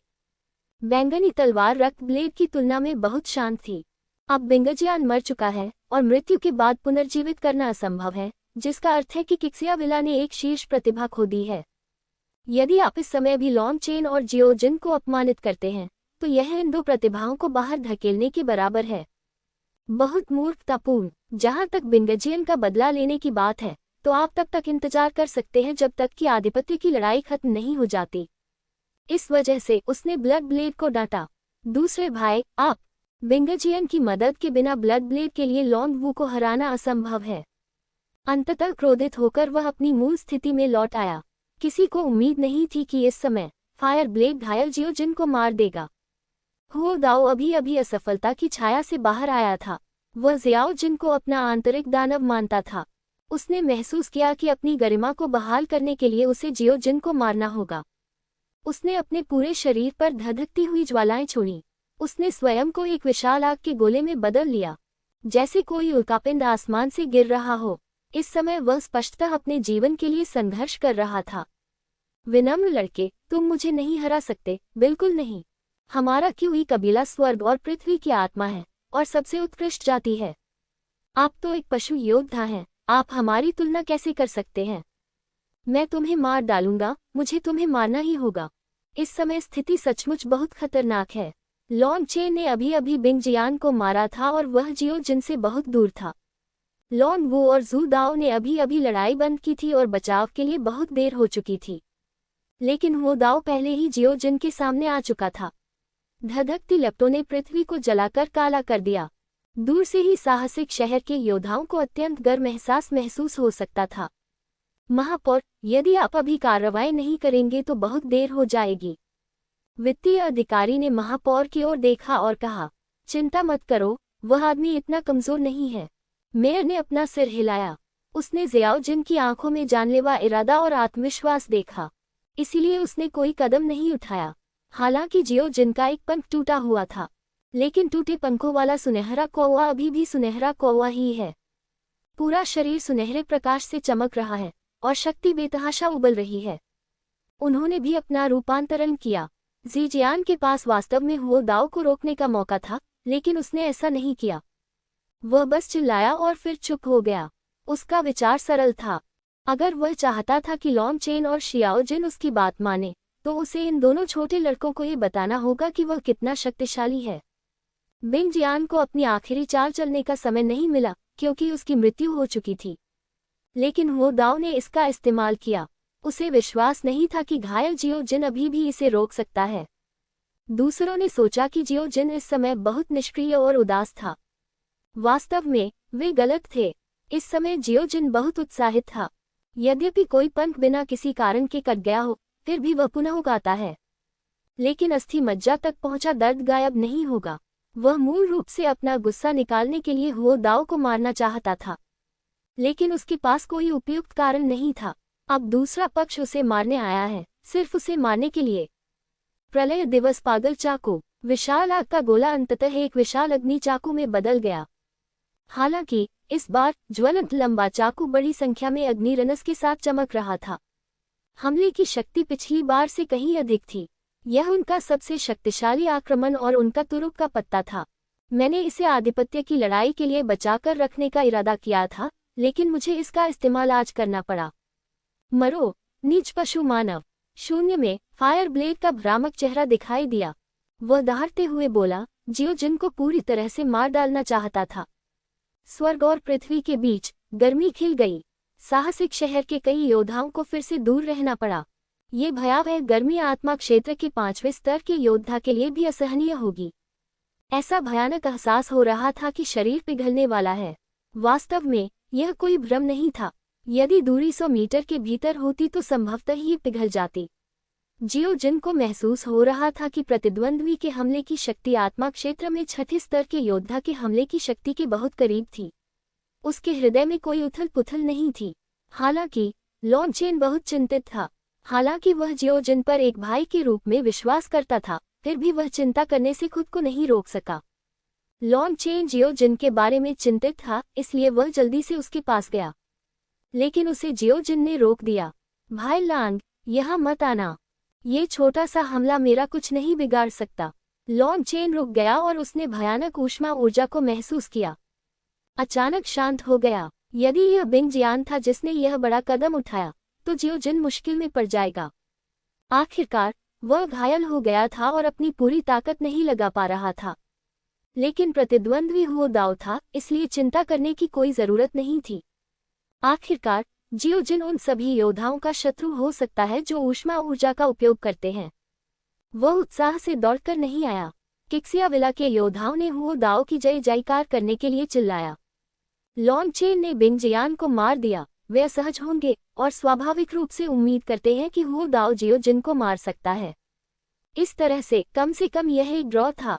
लॉन्ग चेन ने अचानक से जियान की ओर देखा और कहा, मैं तुम्हें अपने लोगों को रोकने की सलाह देता हूँ, अन्यथा तुम मर जाओगे। ज़ीजियान ने कहा, आप इसे रोक नहीं सकते। इस मामले में मैं भी इसे नहीं रोक सकता। उसके दिल में ये भावना थी कि जियो जिन निश्चित रूप से मर जाएगा। यह अच्छा है। लॉन्ग चेन ने बिंग जियान को मार दिया और हुओ दाओ ने जियो जिन को मार दिया।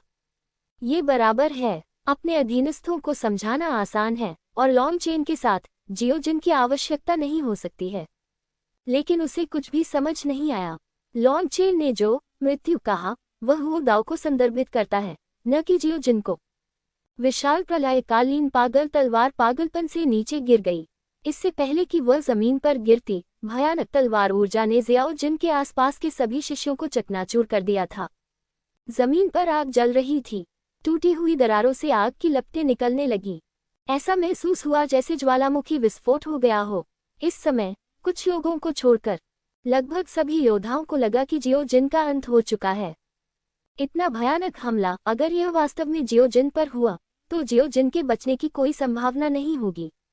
विशेष रूप से किक्सिया विला के योद्धा, वे भी खुशी मनाने लगे। बदला लेने की सफलता का जश्न मनाएं। लॉन्ग चेन बस देखता रहा और अपना मानवीय रूप पुनः प्राप्त कर लिया। उसकी आंखों में मुस्कान थी, क्योंकि उसने जियो जिन के मुंह के कोने पर व्यंग्य देखा था। टूटे पंखों वाला सुनहरा कौवा उड़ नहीं सकता था, लेकिन भले ही वह उड़ नहीं सकता था, फिर भी वह सुनहरा कौवा था। भयानक प्रलय दिवस पागल ब्लेड का सामना करते हुए जियो जिन ने न केवल पीछे हटना छोड़ा, बल्कि आगे बढ़ गया। उसकी हरकतें थोड़ी अजीब लेकिन बहुत दृढ़ लग रही थी। उसका शरीर ठंडे सुनहरे प्रकाश में लिपटा हुआ था, जो कि सबसे भयावह प्रकाश था जिसे उसने प्राप्त किया था, नौ निचले पीले वसंत सुनहरे प्रकाश। उसके सामने आग के चाकू का उल्लेख नहीं करना, यहाँ तक कि रक्त चाकू और बैंगनी तलवार भी नौ निचले पीले वसंत सुनहरे प्रकाश से घायल हो जाएंगे यदि वे सावधान नहीं थे। यह असली टाइगू गोल्डन क्रो के स्वामित्व वाली दिव्य वस्तु है। अगर तुम चाहते हो कि मैं मर जाऊं, तो जाओ और मर जाओ। ऊंचे और शक्तिशाली किक्सिया विला का सामना करना। वह इस पल का लंबे समय से इंतजार कर रहा था। उनका चरित्र ऐसा व्यक्ति नहीं था जो सहन कर सके। अगर लॉन्ग चेन उसके साथ नहीं होता तो वही काम बहुत पहले ही कर चुका होता। तो अब यह उसका असली स्वभाव है जो उसे और अधिक निर्भय बनाता है। वह किक्सिया विला के विचारों को समझता है। उनकी जांच करने के अलावा वह उन्हें चेतावनी भी देना चाहता है ताकि वे जल्दबाजी में काम न करें और आज्ञाकारी रूप से किक्सिया विला के कर्मचारी बन जाएं। फिर देखते हैं कौन किसे चेतावनी देता है। वह वास्तव में मौत की तलाश में है। उसने वास्तव में इसे भेजने की पहल की है। किक्सिया विला के शिष्यों ने देखा कि जियो जिन ने वास्तव में डूम्सडे मैड ब्लेड की ओर जाने की पहल की थी। वे व्यंग्यात्मक लहजे में बोले बिना न रह सके।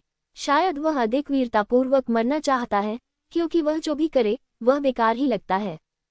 इससे कोई फर्क नहीं पड़ता कि वह वहीं रुकता है या आगे बढ़ता है। ये सही है, ये तथाकथित प्रतिभाशाली लोग हमारे किक्सिया विला की नज़र में सिर्फ कूड़ा हैं। वे भूल गए कि अभी अभी उनके दूसरे नंबर के मुख्य शिष्य बिन जियान को लॉन्ग चेन ने मार डाला था। लेकिन ये सामान्य बात है, इन लोगों ने हमेशा अपना अच्छा पक्ष ही देखा है, बुरा पक्ष नहीं। अधिकांश घमंडी लोग ऐसे ही होते हैं। मेयर, वह क्या करने जा रहे हैं? वित्तीय अधिकारी को समझ नहीं आया। यद्यपि जियो जिन सप्ताह के दिनों में शरारती है, वह बहुत आज्ञाकारी और चतुर है। लेकिन आज के व्यवहार ने उसे थोड़ा हैरान कर दिया। मैंने तुमसे पहले भी कहा था, मैंने जियो जिन के शरीर में भक्षण करने वाले दानव भ्रूण की सांस महसूस की थी। महापौर ने हंसते हुए कहा, किक्सिया विला के उन मूर्खों, जियो जिन का आत्मघाती व्यवहार ही उनके जीवित रहने का तरीका है। अग्नि चाकू खत्म हो गया है। वित्तीय अधिकारी कुछ और कहना चाहते थे। इस समय उसके आसपास के लोग आश्चर्यचकित हो गए, क्योंकि मैदान पर एक अजीब परिवर्तन हुआ था। सुनहरा कौवा प्रलयकालीन पागल चाकू के पास पहुंचा और अचानक विशाल हो गया। तीखे पंजों ने सीधे भयानक पागल चाकू को पकड़ा गया। इस दृश्य ने अधिकांश लोगों को अचंभित कर दिया, लेकिन अगले दृश्य ने उन्हें और भी अधिक चौंका दिया। प्रलयकालीन पागल चाकू सुनहरे कौवे के पंजे में कांपने और संघर्ष करने लगा, मानो वह बहुत दर्द से पीड़ित हो। ज़ियाओ जिन के शरीर के चारों ओर काले प्रेत की एक परत लिपटी हुई थी। यह एक भयानक भक्षक दानव था। इस प्रकार का राक्षस स्वर्गीय दानवों के बीच भी बिल्कुल अजनबी है। यह अत्यंत शक्तिशाली है, जिससे सभी स्वर्गीय राक्षस भयभीत हो जाते हैं। भक्षक दानव ने अपना मुंह खोला और आग की शक्ति को पागलों की तरह निगल लिया। प्रलय दिवस पागल ब्लेड की शक्ति तेजी से कम हो रही थी। क्या ये दृश्य लॉन्ग चेन को छोड़कर सभी के लिए पूरी तरह से समझ से परे था? इतना शक्तिशाली प्रलयकालीन पागल ब्लेड इस सुनहरे कौवे के सामने इतना नाजुक था। और वो काली छाया क्या है? क्या ऐसा हो सकता है कि यह सुनहरा कौवा ही इस बच्चे की एकमात्र रक्त शक्ति नहीं है? ज़ीजियान और ज़ूदाओ ने एक दूसरे को देखा, दोनों ही समझ से परे थे। मेरी मदद करो, गुरुजी, हुओ दाओ हताश होकर चिल्लाया। किक्सिया विला के शिष्यों ने आखिरकार वास्तविकता को पहचान लिया। हुओ दाओ को घायल जियो जिन से कोई लाभ नहीं मिल सका। यदि जियो जिन घायल नहीं होता तो ये कितना भयानक होता। उसको छोड़ दो, जू दाओ जोर से दहाड़ा। इसी समय उसने पुनः हमला किया, लेकिन उसे फिर से लांगवू ने रोक दिया। जीजियान इस बार नहीं रुक सका। बिंग जियान मर गया और हुओ दाओ भी नहीं मर सका। वह भी जियो जिन के पास पहुंचा। हालांकि इस समय एक आकृति ने उसे रोक दिया। वह क्रिस्टल जैसी आंखें पहने एक सुंदर युवक था। वह 30 वर्ष के थे, बहुत फैशनेबल कपड़े पहनते थे तथा उनका व्यक्तित्व सौम्य और परिष्कृत था। रास्ते से अलग हटें, जीजियान इस बार हुओ दाओ को बचाएगा चाहे उसे कोई भी रोके। हालांकि चश्मे वाले आदमी ने अपना हाथ हल्के से हिलाया और जमीन पर बड़ी बड़ी बेलें उगाईं, जिन्होंने जीजियान को कसकर उलझा दिया। हालांकि यह केवल एक क्षण था, लेकिन इस क्षण के कारण जियो जिन ने हुओ दाओ की सारी ऊर्जा को अवशोषित कर लिया। जब हुओ दाओ को अपना मानव रूप वापस मिला तो वह पूरी तरह से मर चुका था। लॉन्ग चेन ने जीजियान और हुओ दाओ को उदासीनता से देखा। कैसा है? क्या हम मूल्यांकन में पास हो गए हैं? जीजियान ने अपना संयम पुनः प्राप्त किया और युद्ध से हट गया। जू दाओ अभी भी वहां पागल हो रहा था, लेकिन ये बेकार था। जू दाओ लॉन्गवू जितना ही शक्तिशाली था और वह लॉन्गवू को बिल्कुल भी नहीं हरा सकता था। ये सिर्फ ऊर्जा की बर्बादी थी। जीजियान ने चश्मा पहने आदमी को देखा। उसके दिल में सचमुच बहुत डर था। वह इतनी आसानी से नियंत्रित हो जाता था। उसकी ये ताकत उसके बड़े भाई से भी अधिक भयावह लगती थी। ये व्यक्ति कौन है? और यह व्यक्ति तो सिर्फ साहसिक शहर का प्रबंधक है। क्या मेयर की ताकत और भी अधिक भयावह नहीं है? जीजियान ने लॉन्ग चेन और जियो जिन की ओर देखा और कहा, आपने न केवल मूल्यांकन पास कर लिया, बल्कि आपका प्रदर्शन मेरी अपेक्षा से कहीं बेहतर था। ऐसा लगता है कि जिन यान का वर्णन अतिशयोक्तिपूर्ण नहीं है। इसके विपरीत ये स्पष्ट है कि वह आपको नीची नज़र से देखता है। आप दोनों वास्तव में दुनिया के शीर्ष प्रतिभाशाली व्यक्ति हैं। आपको शाश्वत ईश्वरीय क्षेत्र में शीर्ष प्रतिभाशाली व्यक्ति होना चाहिए, लेकिन आप उससे अधिक कुछ नहीं हैं। ऐसा इसलिए क्योंकि तुम मेरे सबसे बड़े भाई से नहीं मिले हो, इसलिए तुमने ऐसा कहा। उसकी तुलना में हम दोनों कुछ भी नहीं हैं। लॉन्ग चेन ने हल्के से कहा, हाँ, बॉस सचमुच एक अद्भुत प्रतिभाशाली व्यक्ति हैं। आज हम जहाँ हैं उनके योगदान के कारण ही हैं। जियो जिन ने भी कहा। जीजियान को इसकी परवाह नहीं थी कि ये दोनों लोग क्या कहते हैं। उनके विचार में इन दोनों लोगों ने लिंग जियो की प्रशंसा सिर्फ इसलिए की क्योंकि वे लिंग जियो का सम्मान करते थे। ये दोनों लोग इस हद तक प्रतिभाशाली हैं। अगर लिंग जियाओ उन दोनों से ज्यादा भयानक है तो क्या वह एक बेजोड़ राक्षस नहीं होगा? बिल्कुल असंभव। 2 गांव के मालिक, उन्हें मार डालो और बर्फ तलवार और आग तलवार का बदला लो। जब जीजियान फिर से बोलने वाला था तो किक्सियाविला के योद्धा दहाड़ उठे। उनके पास जीजियान की दूरदर्शिता और रणनीतिक दृष्टि नहीं थी। वे जानते थे कि लॉन्ग चेन और जियाओ जिन ने उनके वरिष्ठ भाई को मार डाला था। हालांकि इस बार गांव का तीसरा मालिक चुप रहा। हालांकि वह मन ही मन बहुत क्रोधित भी था, लेकिन लॉन्ग चेन और जियो जिन की ताकत ने उसे सचमुच आश्चर्यचकित कर दिया। उसने शुरू में सोचा कि बिंग जियान मारा गया है, लेकिन वह समय पर चाल चलने में असफल रहा। अब तो ऐसा लगता है कि अगर इसका इस्तेमाल भी किया जाए तो भी इन 2 लोगों को रोकना नामुमकिन है। ये शब्द के सही अर्थ में प्रतिभा है। यदि इसका उपयोग किक्सियाविला द्वारा किया जा सकता है तो यह निश्चित रूप से किक्सियाविला को प्रमुख स्थान पर कब्जा करना जारी रखने की अनुमति देगा। जहां तक बदला लेने की बात है तो इसके बारे में बाद में सोचने में देर नहीं हुई है। बिना परेशानी पैदा किए जीजियान के लिए उन शिष्यों को डराना बहुत आसान हो जाएगा। चुप रहो सब लोग। यद्यपि वे किक्सियाविला के शिष्य हैं, लेकिन वे पर्याप्त मजबूत नहीं हैं। उन्हें कौन दोष दे सकता है? जीजियान ने दहाड़ लगाई, जिससे किक्सियाविला के शिष्य भय से कांप उठे। स्वाभाविक रूप से उन्होंने जीजियान का खंडन करने की हिम्मत नहीं की, लेकिन वे अपने दिल में आश्वस्त नहीं थे और यह गुस्सा लॉन्ग चेन और जियो जिन पर निर्देशित था। भले ही ये दोनों लोग किक्सियाविला में शामिल हो जाएं, फिर भी वे उन्हें भगा सकते हैं। सबके चुप हो जाने के बाद जीजियानकाई ने फिर कहा, आप दोनों ने हमारे किक्सियाविला के मूल्यांकन में पूरी तरह से सफलता प्राप्त कर ली है। आप अब किक्सियाविला में शामिल हो सकते हैं और प्रभुत्व के लिए आगामी लड़ाई की तैयारी कर सकते हैं। किक्सियाविला में शामिल होना अनावश्यक है।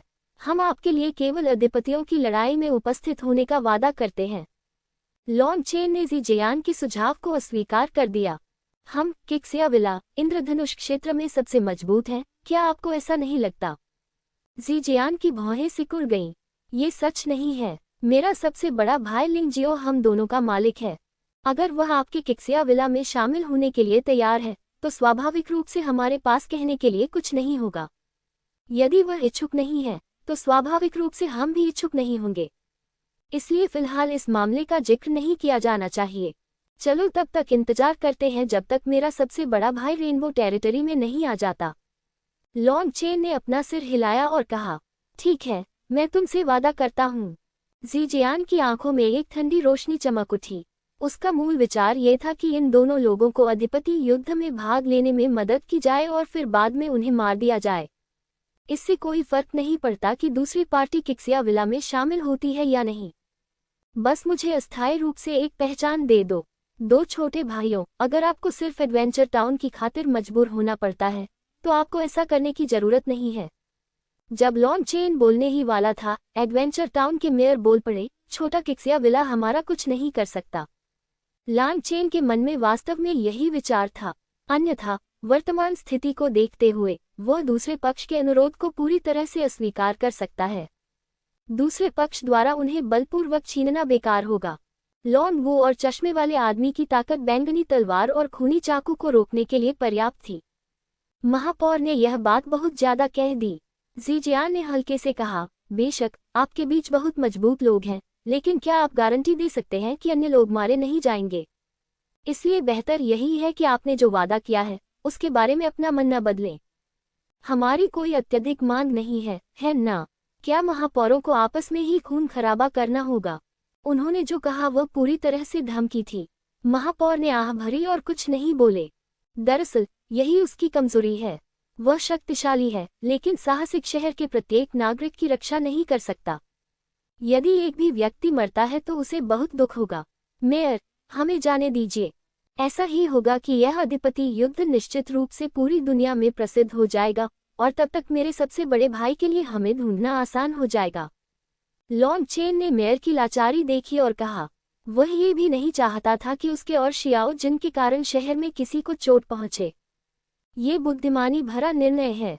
ज़ीजियान मुस्कुराया और फिर कहा, चिंता मत करो, यह मामला उतना परेशान करने वाला नहीं है जितना आप सोच रहे हैं। आधिपत्य के लिए सबसे चमकदार लड़ाई प्रतिभाओं की लड़ाई है। हालांकि अन्य परियोजनाएं भी हैं, लेकिन इस लड़ाई से बेहतर कुछ नहीं है। आपको सिर्फ 50 वर्ष से कम उम्र के योद्धाओं का सामना करना है, बस उन्हें पराजित करें। क्या तुममें यह आत्मविश्वास नहीं है? आपका उकसाने का तरीका बहुत निम्न स्तर का है, लेकिन हम इस प्रलोभन में फंसने को तैयार हैं। ऐसा कैसे हो सकता है कि ऐसे भव्य समारोह में हमारे भाई शामिल न हों? लॉन्ग चेन और जियो जिन ने उत्साह से एक दूसरे को देखा। आखिरकार वे युवा लोग हैं जो रोमांच, उत्साह और इससे भी अधिक दुनिया भर में प्रसिद्ध होने की आशा रखते हैं। ये ठीक वैसा ही था जब लॉन्ग चेन और जियो जिन ने पहली बार साहसिक शहर में अपनी प्रतिभा दिखाई थी।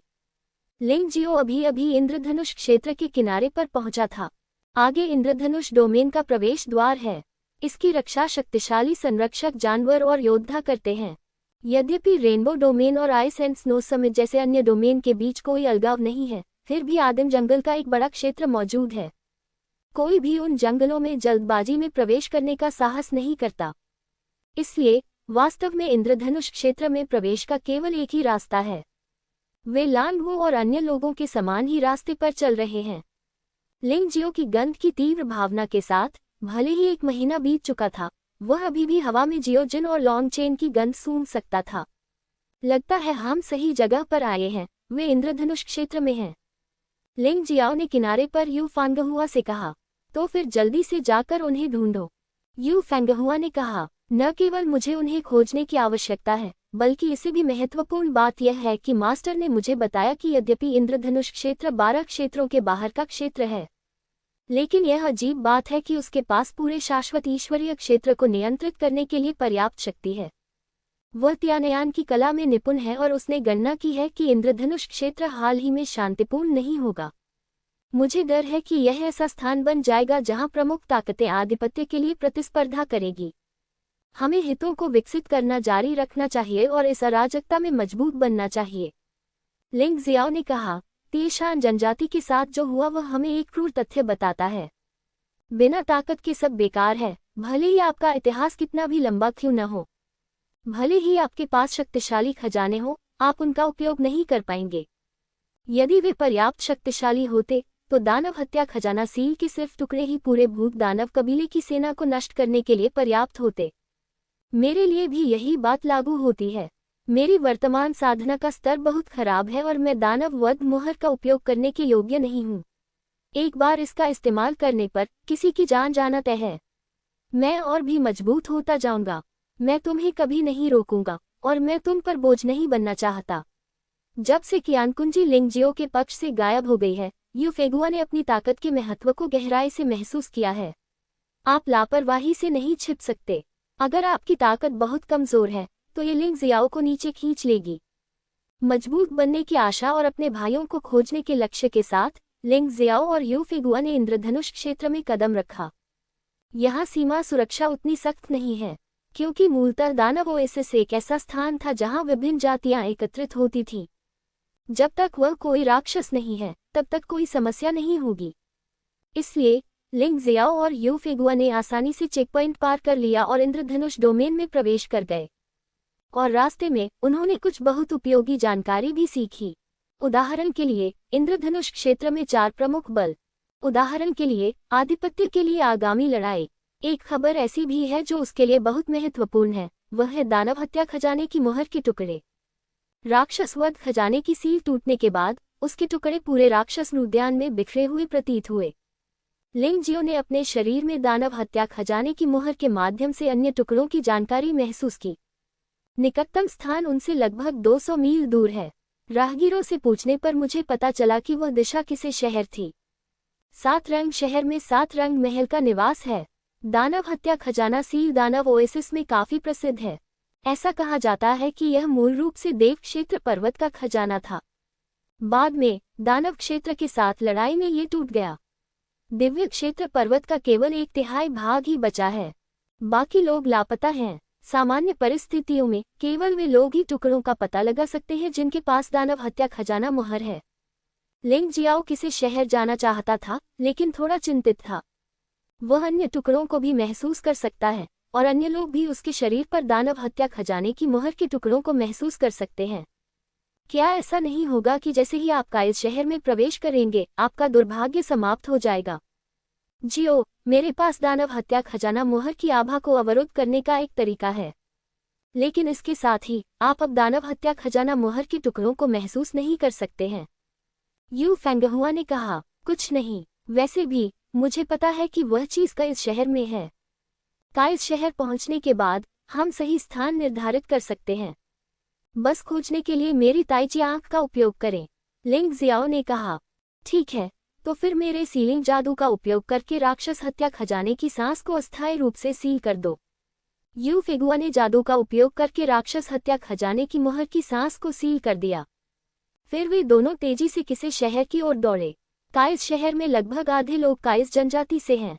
लिंग जियाओ को लगता है कि यह 7 रंगों वाली जनजाति बहुत दिलचस्प है। जन्म से ही पूरा शरीर इंद्रधनुष के 7 रंगों में लिपटा रहता है, जिससे 7 रंगों का कवच बनता है। यद्यपि उनके पास मार्शल आत्माएं नहीं हैं, फिर भी इस 7 रंग के कवच का प्रभाव मार्शल आत्माओं से ज्यादा बुरा नहीं है।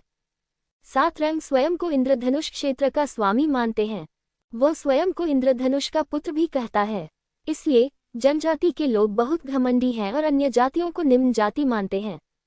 यहाँ तक कि मानव जाति जो 7 रंग महल से निकटता से संबंधित है, उनकी नज़र में एक उपकरण से अधिक कुछ नहीं है जिसका उपयोग किया जा सकता है। मानव जाति के साथ गठबंधन केवल प्रभुत्व के लिए है। स्पष्ट शब्दों में कहें तो वे स्वयंभू जातियों का एक समूह मात्र हैं। लोगों की संख्या अधिक नहीं थी। उनमें से अधिकांश रेनबो डोमेन के 7 रंग महल में एकत्र हुए और थोड़ी संख्या में लोग बाहर घूम रहे थे। 7 रंगों वाला शहर सचमुच 7 रंगों वाला शहर होने के योग्य है। संपूर्ण इंद्रधनुष से भी अधिक चमकीले रंग।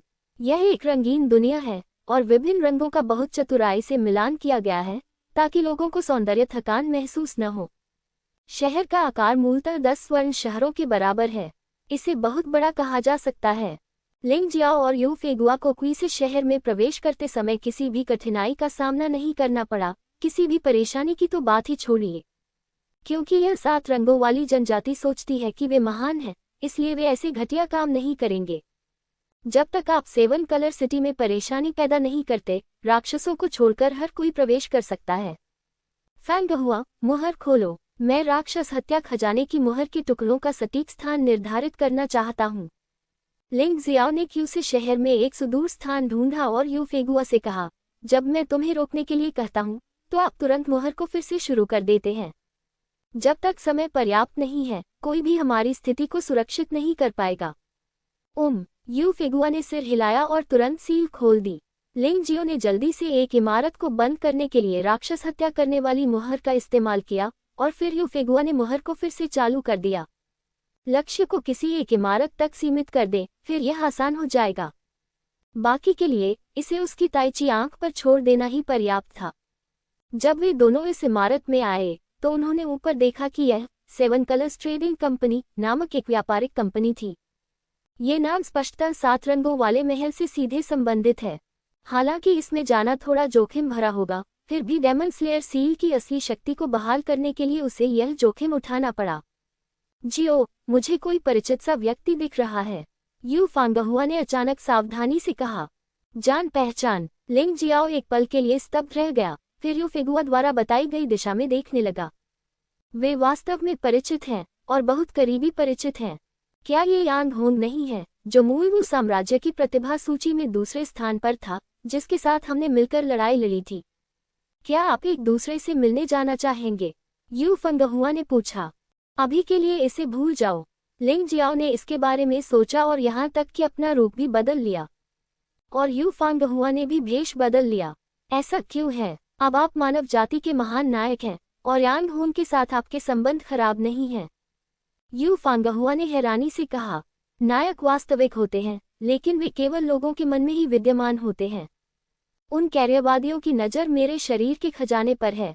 इसके अलावा मुझे मेरी आत्मा ने एक सपने में अगवा कर लिया था, लेकिन मैं मर नहीं गया। इसे समझाना बहुत मुश्किल है। संक्षेप में, अब मैं बस दानव हत्या खजाने की मुहर के टुकड़े जल्द से जल्द प्राप्त करना चाहता हूँ और मैं उन्हें पहचानने की जल्दी में नहीं हूँ। लिंग जियाओ ने समझाया। हाँ, तो चलो अंदर चलें, यू फैंगहुआ ने कहा। व्यापारी घराना व्यापार के लिए खुला था, इसलिए उन्हें यहाँ कोई परेशानी नहीं हुई।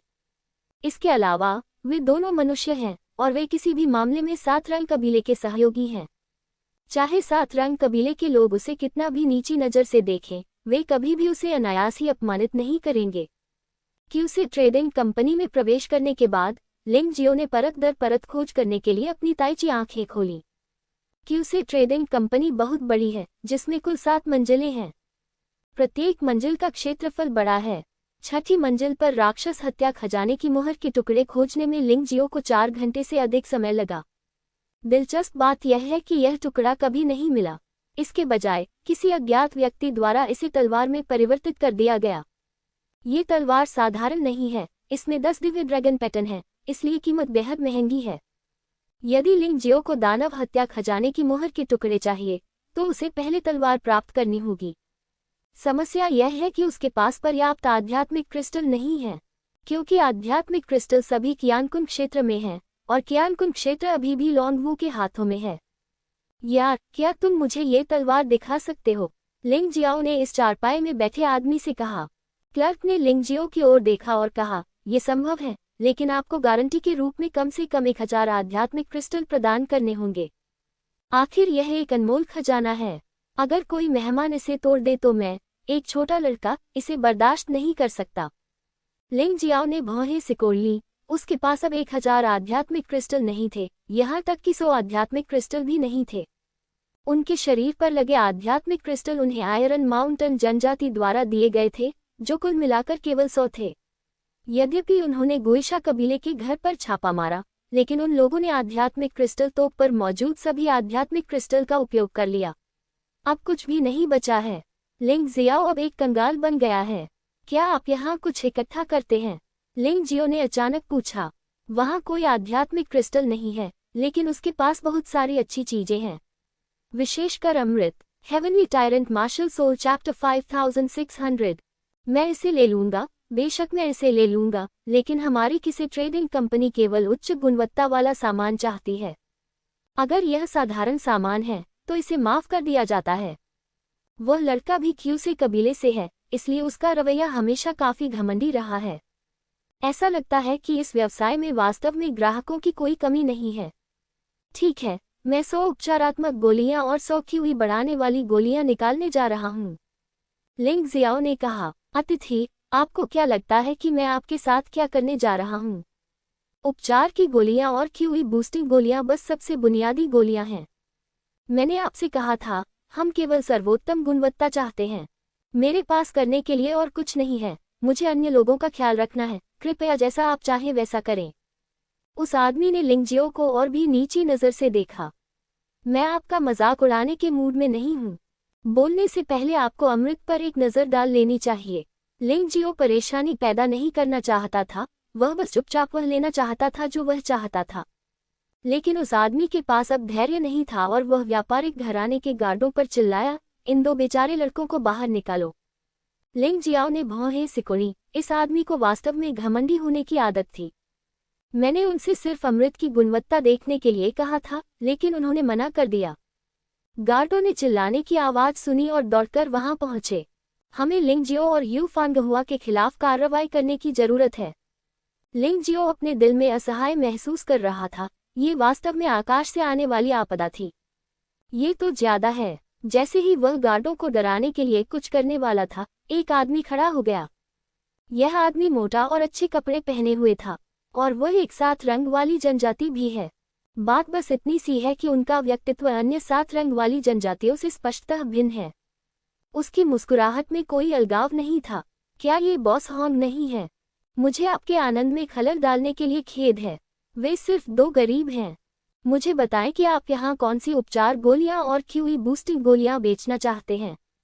हमारी क्यूसी ट्रेडिंग कंपनी के मानक इतने ऊंचे हैं, क्या वे ईमानदारी से परेशानी पैदा नहीं कर रहे हैं? वेटर बॉस हॉर्न को नाराज करने की हिम्मत नहीं कर सका, इसलिए उसने जल्दी से मुस्कुराते हुए कहा, ऐसा प्रतीत होता है कि सप्तरंगी जाति वास्तव में मानव जाति से भिन्न नहीं है। वे बाहर से बहुत महान होने का दिखावा करते हैं, लेकिन वास्तव में आंतरिक व्यवस्था उतनी ही सख्त है। तो फिर आप कुछ नहीं कर सकते। बॉस हॉर्न ने लिंग जियाओ और यू फेगुआ को देखा और कहा, भाई बहन, मैंने जो कहा वह वास्तव में सही है।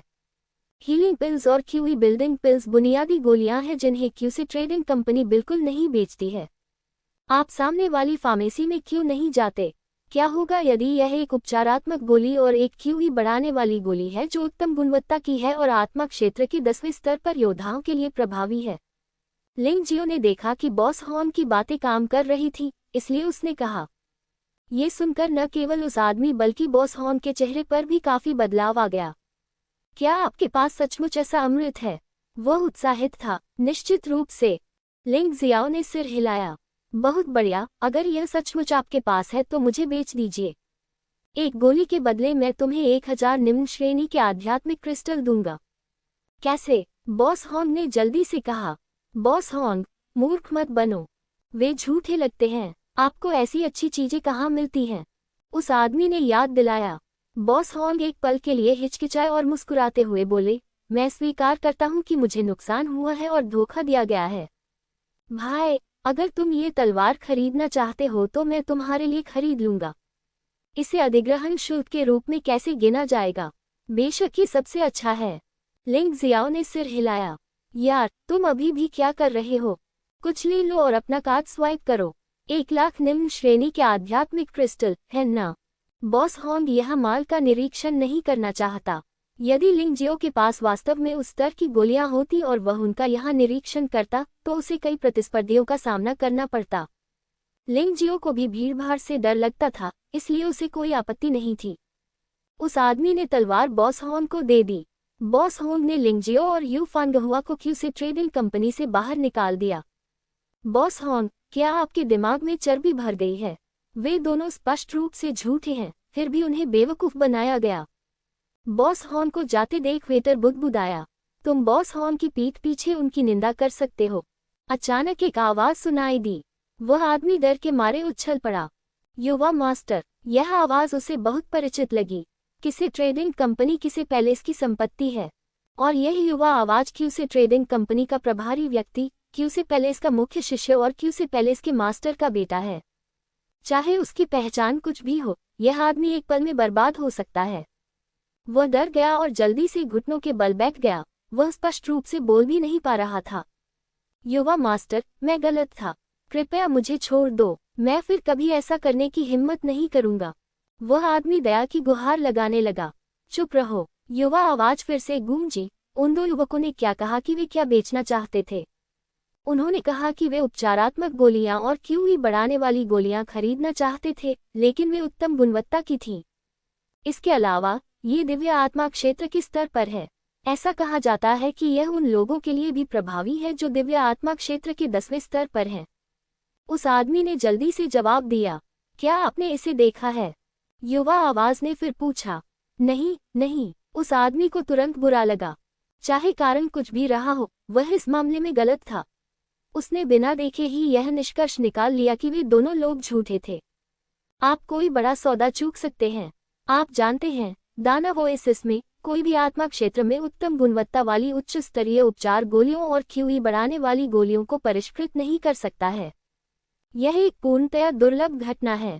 उन्हें इसे 4 प्रमुख ताकतों से खरीदना पड़ा। कीमत बहुत महंगी थी और गुणवत्ता अभी भी सही नहीं थी। यदि वे दो लोग वास्तव में अस्तित्व में होते तो वह एक बड़ा व्यापारिक सौदा कर लेते। नहीं, युवा आवाज अचानक ठंडी हो गई। अचानक वेटर को भयानक जानलेवा आभा का एहसास हुआ और इससे पहले कि वह कुछ प्रतिक्रिया कर पाता, वह युवा मालिक के हाथों मर चुका था। 7 रंग महल का युवा स्वामी, 7 रंग सुगंध कानून, अपनी क्रूरता के लिए प्रसिद्ध था। हालांकि वह बिना किसी कारण के लोगों को नहीं मारता था। वह लोगों को इसलिए मारता था क्योंकि उसके अधीनस्थों ने कुछ गलत किया था। क्या तुमने देखा? अगर भविष्य में कोई दोबारा ऐसा करने की हिम्मत करेगा तो वह एक उदाहरण होगा। 7 रंगों की खुशबू वाले लॉ ने अपने हाथ पोंछने के लिए रुमाल निकाला और फिर 2 गार्डों के साथ वहां से चला गया। वह जिस दिशा में गए वह बिल्कुल श्री हॉन का व्यवसाय था। श्री हॉन औषधीय सामग्री के व्यवसाय में थे। दुकान 7 कलर्स बिजनेस से ज्यादा दूर नहीं थी। 7 रंग सुगंध कानून जल्द ही आ गया। इस समय लिंग जियाओ और यू फांगहुआ को दुकान से बाहर निकलते देखा गया। लिंग जियाओ ने तलवार अपने हाथ में पकड़ ली। जाओ, उनका पीछा करो और देखो कि वे कहाँ रह रहे हैं। 7 रंगों की खुशबू लॉ ने अपने पास खड़े किसी से कहा। उस आदमी के जाने के बाद वह मिस्टर हॉन की दुकान में गया। हा, ये तो युवा मालिक निकला। आपने एक अच्छा दोस्त पाला है। आपने मुझे बिना कुछ खर्चे के एक अच्छा व्यवसाय दे दिया। आप मुझे दोष नहीं दे सकते। बॉस हॉन ने जब क्वी से जियांग लू को अंदर आते देखा तो वह हंस पड़े। क्या ये चीज असली है? क्यू से जियांग लू ने पूछा। युवा स्वामी, जरा देखिए। बॉस हॉन ने एक उपचार की गोली निकाली और उसे क्यू से जियांग लू को दे दी। क्यू से जियांग लू ने करीब से देखा और भी अधिक नाराज हो गया। बॉस हॉन, कोई कीमत बताओ। तुम्हें पता है कि वर्चस्व की लड़ाई जल्द ही होने वाली है। हमें इस चीज की जरूरत है। सच कहूं तो 1 के बदले 10,000 स्पिरिट क्रिस्टल, कोई मोल तोल नहीं। बॉस हॉन मुस्कुराए और बोले, इसके अलावा मैं केवल आधा ही बेचूंगा और बाकी मैं आमतौर पर अपने लिए रख लेता हूँ। सौदा। क्यूई से जियांग लू को थोड़ा दर्द हुआ। बॉस हॉन ने उसे 10 गुना कीमत पर बेच दिया, लेकिन उसे इसे खरीदना पड़ा। बॉस हॉन एक मुस्कुराते हुए आदमी की तरह दिखते थे, लेकिन वह ऐसे व्यक्ति थे जिनके साथ उनके पिता भी पंगा नहीं लेना चाहते थे। चीजें लूटी नहीं जा सकती, उन्हें केवल खरीदा जा सकता है।